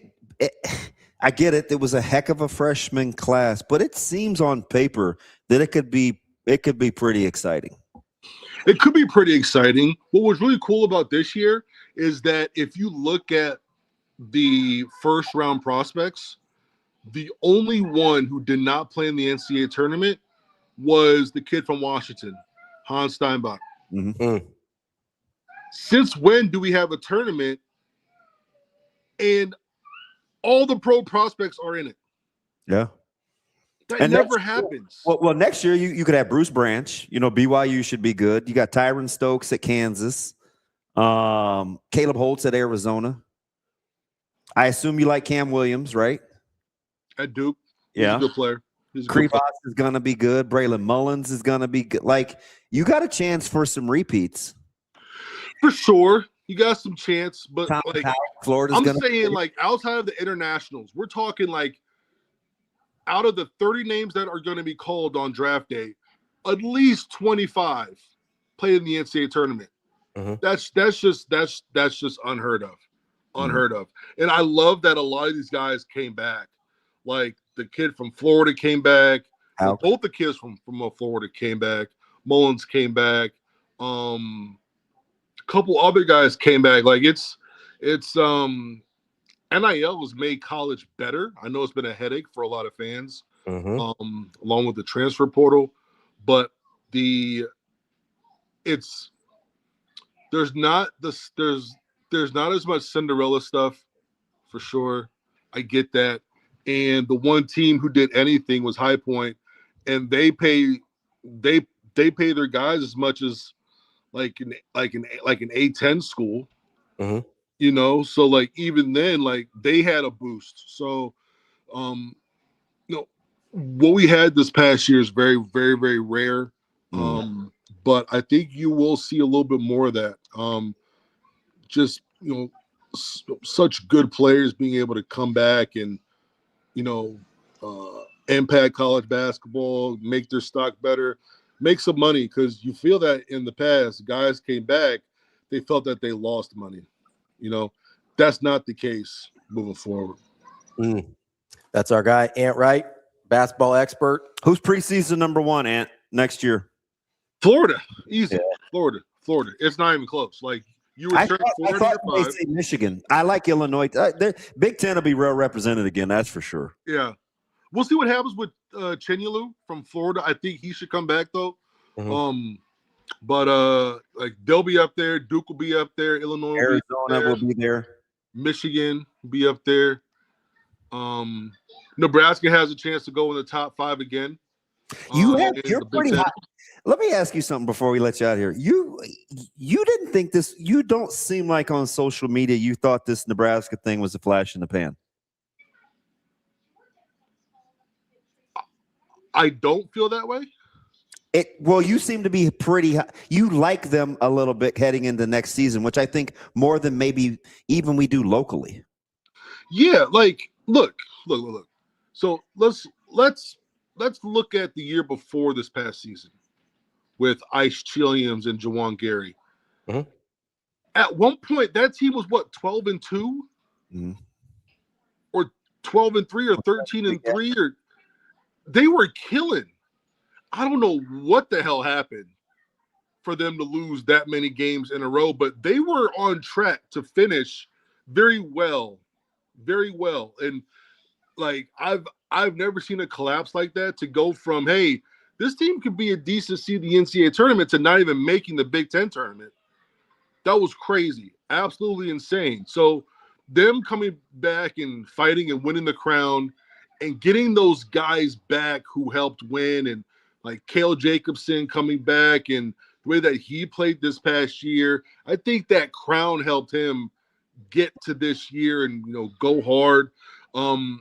I think there's something to say about, you know, you run it back with a good team, you got your best players coming back, your best scorers coming back, and both of those guys are NBA talents. All you have to do is fill in the rest. Is that you need a really good defender. You need a really good defender. You got to figure out the front court. You talking about Frager and Price? Yes. Okay. Yes, Frager and Price. Baby Sanford. baby Sanford, but yeah, man, like those two. Now, Frager has a really big offseason, in my opinion, because he's going to be relied upon much more than just being a microwave off the bench. Like he's going to have more responsibility this upcoming season. He's not going to be able to just come in and just shot hunt and like do all those things. Like no. You have to play a complete game from start to finish, because a lot's going to be relied upon you, and they're going to have to gel. That chemistry is going to be really, really important. But not sure why Burke left. I'm not sure what that was about. I'm not sure if that was an agent move or. I do know one thing: if they get his best version, and it's not just because of him, but Vandy's going to be good next year. Yeah. Vandy's. He knows what as a head coach. Like I know why they locked him up long term, but Vandy's roster is nice. Yeah, and I'm a big believer in Mark Byington. He recruited me. He recruited me out of high school, and the one thing that he had put in his letters, like it's always cool when like you can get a bunch of letters. So I got a bunch from like a school like Florida, right? None of them were like personalized, right? But he sent me one from the College of Charleston, and whenever he wrote me, he would like handwrite all these. I'm like, okay, this isn't just I'm part of the mailing list. It's hey, he's reaching out to me personally. And the one thing that he was that he always had was a chip on his shoulder. You could see it in the letters, where it's just like this dude wants to be big time. Not only that, but he wants to beat anyone, wherever, however, doesn't matter who it is. I think he has that chip, and I think he feels disrespected a bit in the whole like coaching ranks. And man, they've got a chance to finish, top 3 seed and compete for a Final Four for sure. And great stuff as always. We will talk again soon. We appreciate it. Yeah, sorry about the audio problems, man. It's crazy, man. That's good. We're gonna get our time. We it doesn't have to be on time, but we're gonna get our time with you, man. We appreciate it. And believe me, as a parent with a little Tara running around who loves herself some waffles and pancakes, she's smelling like syrup right now. That syrup thing. And a shout out to her because she likes syrup because honey does suck. So syrup greater than honey, but she drives me up the wall with that syrup, and I get it. You take all the time you need. I hate the way that it smells over time. Yes, because I gotta go over there right now and see the disaster. Yo, hey, shout out Arby's though, bro. Shout out Arby's. Yeah. Forever. Curly fries forever. Curly fries forever. BFF, we gonna get pets. Well, man, thanks, Ant. Appreciate it. We'll see you later. That is Ant, right? How glad am I that he said Arby's? Oh man, as soon as he said, I was like, when he was talking about you guys like the stuff that isn't. It's okay. When he was talking about getting hate, I knew Taco Bell was going to be one of them. And you honked for Taco Bell. And I felt pretty good that Arby's was going to be one of them. I felt pretty confident that those were going to be his two. I almost stopped him to let me guess, but I didn't want to be rude, so I let him go. Yeah, he's fun. He gives you pauses, though. It's hard to know when to get in. Yeah, but listen, Arby's is fire. I will hear no Arby's slander. Like I'm not here for that. I was a little disappointed in the Long John's take, just because I know I'm not getting it. I'm not getting fresh ocean perch. No, so I will say there is that's sort of the Taco Bell thing, right? Like you're not going for like authentic, high quality Mexican food, right? Like that's not that roll up mashup thing. Like I should start trying to do stuff like that a little more. Like can I get the brisket on your alleged Wagyu burger at Arby's, guys? I have no idea. Just see what they'll do. Just start asking questions, man. Huh? Just be like, hey, is there any way I could get that chopped up brisket hey, on top? Let me get that cheddar cheese sauce with a little horsey on that fish. What's that like? Oh, they'll give you the cheddar cheese sauce on the side. No, I'm just talking about experimenting with the good things that I like. Just make some menu combinations, do a little secret menu stuff over there. Like, yeah, I mean, that's why I get the Meat Mountain. I'm not rolling over to Taco Bell, and I think it's going to be like Taco Fest down in South Omaha that me and Austin were hanging out at. Like, I understand Did you see Wyatt? He goes, I'm from the East Coast, man. I don't want fish that's been on there a month. And he said, so do people from the Southwest not like Taco Bell? That's what I mean, though. Like, I know what I'm getting from Taco Bell. I feel like that's how you're with Long John Silver. You're like, you know what you're getting from Long John Silver. You know it's not going to be. How about how he wanted to rep Kava? I do get that. I appreciate the Kava rep more than I appreciate the DP rep, but it's all right. I'm telling you, you need the next time you guys go out of town. Where's the closest one? I think KC. Okay. I don't know when I'm going to be in KC next. I think you might just take a little day trip. Yeah, you guys got no obligations. Take the dog. That's true. I ain't got no kids running around getting syrup all over my house. Pull a Jimmy Neutron. Just go hang out. Get your little place in KC, a little Airbnb. Get out for a second. Maybe we'll think about it. We'll see what we're doing. KC probably wouldn't be my initial go-to, but it's all right. I just think that's the closest. It is. No, you're probably right. But they need one quickly. Listen, you talk to some guys, you know, some investors, get him up here. He's too busy with rail cars and developmental retail space and Exarban. I mean, this developmental retail pulling in Exarban. Let's go. Kava locations near me. See how fast I did that? A lot better than you are. I mean, we still haven't got one yet, so I wouldn't take your victory lap just so quick. Denver is close. Denver's not that close. No, Denver's nice though. It's like 8 hours. 6. Denver's not 6 hours. What are we talking about? Frisco, a lot of Southwest. I thought they were in KC, Indianapolis, which is far.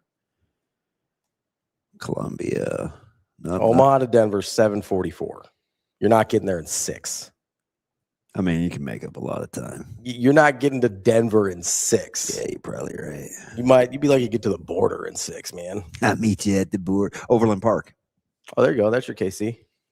I know. That's Abe's stopping grounds, I think. Overland Park.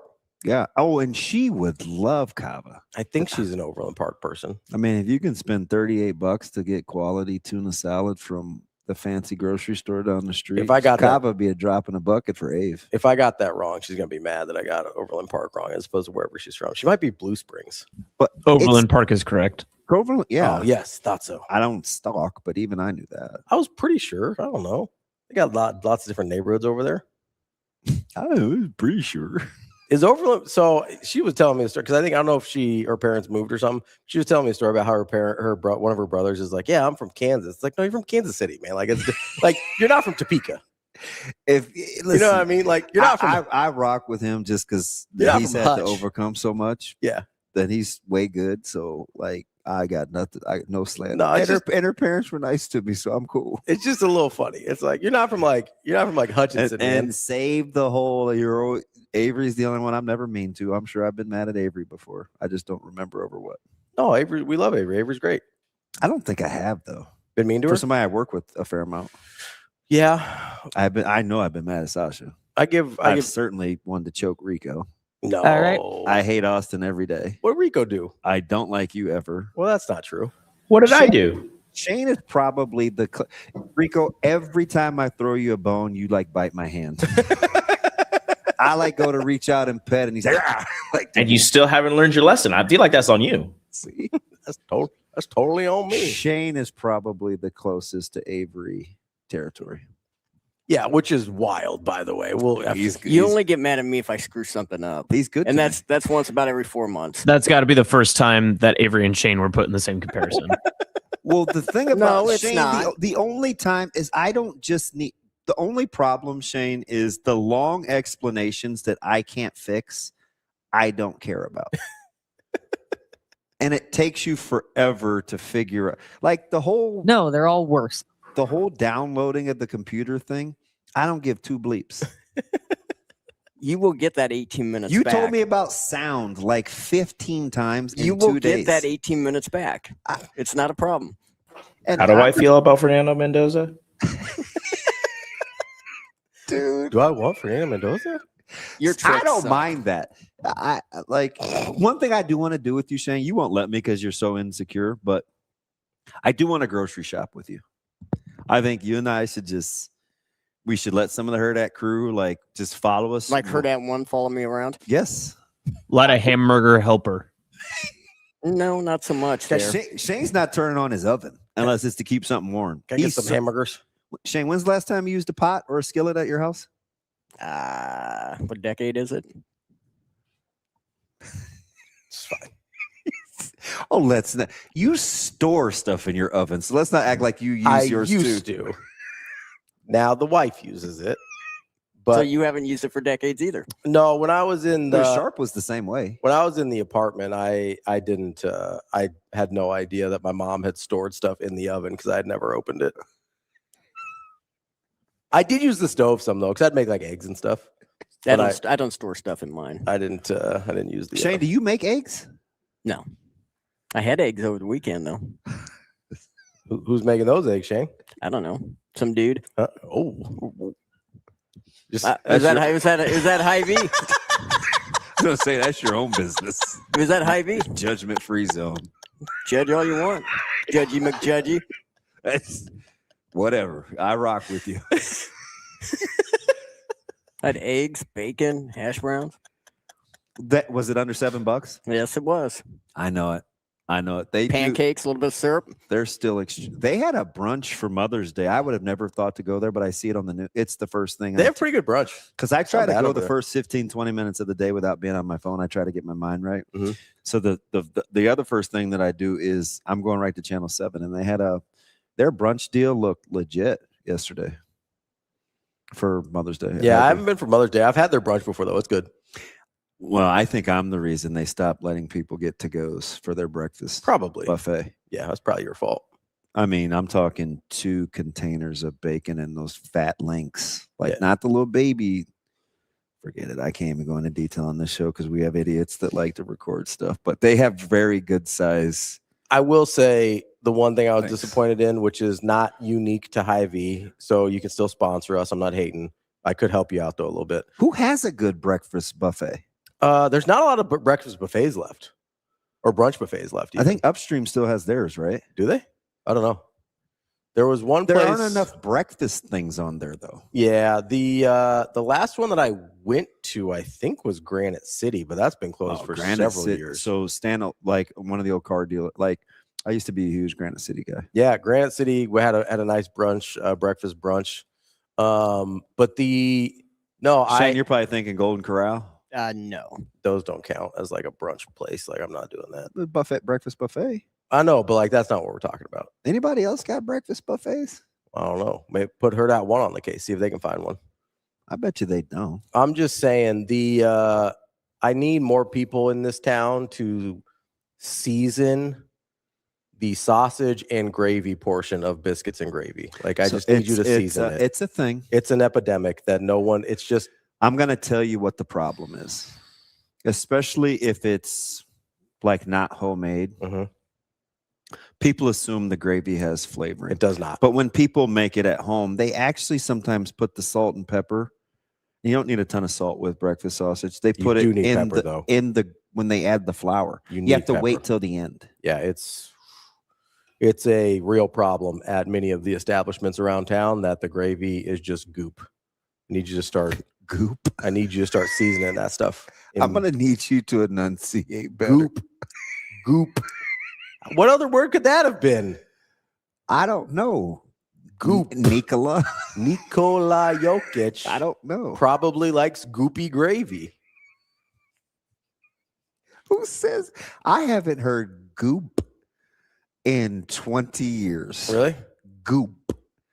I think the last time I heard somebody use that, we were making fun of each other in the bathroom and she was getting ready.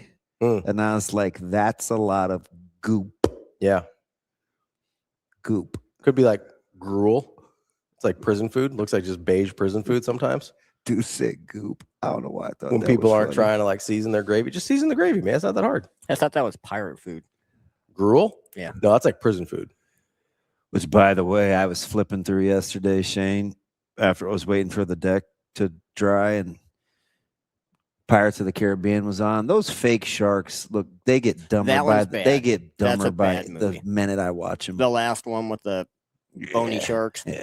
Yeah, the CGI on that got progressively worse. I guess I don't understand how CGI can be so bad.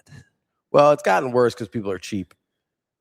Like, it costs a lot to have it look good. Yeah, I've seen characters killed off because they don't want to do the CGI. I used to watch a show on Disney where the girl had long hair, and Marvel just didn't want to keep it in the budget.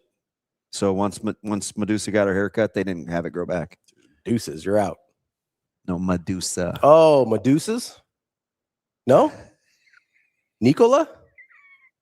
Goop. Jokic? Negla. The horse owner? As you said. Nope, that's not what I said. That is not what I said. We are not starting that. I did not say that. There is some lines I absolutely will not cross, and that is one of them. And we you just know haven't figured out what they are. You know that. Dude, the chorizo gravy is good. When people have chorizo gravy, I mess with that. That's good. So there's a couple the places. warehouse store you like has a new product. Yeah. Chorizo links. Oh, okay. I will sample it for you. I'm going to take it out of the casing and then brown it. I won't eat it as a link, but I'll let you know. It looked fantastic. The price was sensational. Yeah, chorizo. There's a couple of establishments in town. Micah is a huge chorizo that guy. do a chorizo biscuits and gravy. It's very so powerful though. It is. You gotta be careful. You gotta be careful here. Chucky Chuck, team locks. When pronouncing Nikola Jokic, you gotta be careful. Negla. That's not what I said. It's a K. Nikola. Nigla. It's not. Nope. What's what? Nope. Nope. Jokic. Nope. Nope. We're not doing that. We're not doing that. That's fine. You're right. We aren't. You did. No, I'm not doing that. We're not doing that. That's not. Nope. Listen, there's a lot of things that whatever. We'll do whatever. We're not doing that. I'm eating smoked salmon. There used to be a deli over in Countryside Village, and I would get their locks to go. Oh, Natasha loved that place. She was super bummed. Place was when it was Swartz's. Is that what it's called? Place. She loved that place. She was super bummed when it went out. Yeah, he taught me the rest. You know me. I'm going in to just hang out, just loitering, just like a next gen. If I want to learn how the body works or to make good food, just let me come in and ask questions. That's how I met my meat guy at the grocery store. Yeah, they're just hanging out. Just what are we doing? Chuck, 100 times. Yeah, the place is legit. That's where me and Coach went to lunch. That's his favorite place. I know. I didn't get an invite for that one. Nah, that was early. That was like 2 years ago. Yeah, that was a while ago. That was early. Yeah, that was he hadn't heard that you were crazy yet. Yeah, that is like, for me, Chuck, that's top 5 in this. Yes. Yeah. That's top 5 in the city. That place is phenomenal. Yeah. Yeah. And it's because they have the same owner. And some Chucky people, Chuck, it's the same guy. Some people prefer it to the other place. Yeah, we did the soft opening there. Which one? The first one or second one? The first one he referenced. Did you? Yeah, we filmed it the whole 9. Yeah. They weren't even open yet. That's what a soft opening is. And I was like, hey, keep the camera rolling. I need a little more to get my taste palette right. He's like, I'm just hungry. Bruh. No, it's phenomenal. Top 5. Yeah. Top 5. All right. Well, top 5. We should probably end the show so we can do film study here. Is that today? I mean, we didn't do it last week. We gotta do it. Let's pick a different day. What day you want to do it? Tomorrow. Okay. We'll do it tomorrow. Thank you. Because I don't know if I have the temperament. Okay. I know I'm kind of squirrely. All right. I don't know if I can dial Need to lock in. Yeah. Do you want me to send you the plays this time? That always helps. Okay. Well, I don't know. I just like to surprise you. And it's SDSU, right? Yes, we are on to SDSU. I need to take a look at it anyway. Okay, I will send you. I have 3. We don't have to do them all 3 tomorrow, but I have 3 plays that I want to look at. Chuck, I don't even go to that second one anymore. I go to the one in the middle. I don't. I do not. I do.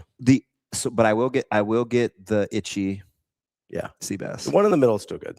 It's fine, and they're very good on Sundays. Yes, very good on Sundays. Good prices and very consistent. Like you're gonna get. Zoe doesn't rock with their Rangoon though. That's the Zoe problem. I know. That's his only problem. But get that kid straightened out. He gives her some Clorox wipes so she stops having syrup on everything. So she's learned now to just squirt it on the thing. Yeah. She'll do the... Kobe in the chat was like, while the syrup thing was happening, he's like, that's why I don't want to have kids. And I was like, preach, Kobe. I could just see Kobe just like... It's pretty low on the list of reasons I don't want to have kids, but it's on the list. I'm just too They're a joy. I'm too selfish. They're a joy. I'm okay with it. That's DB. I'm Ravi. Lulla. We'll be back tomorrow. More Hurrdat Sports Live.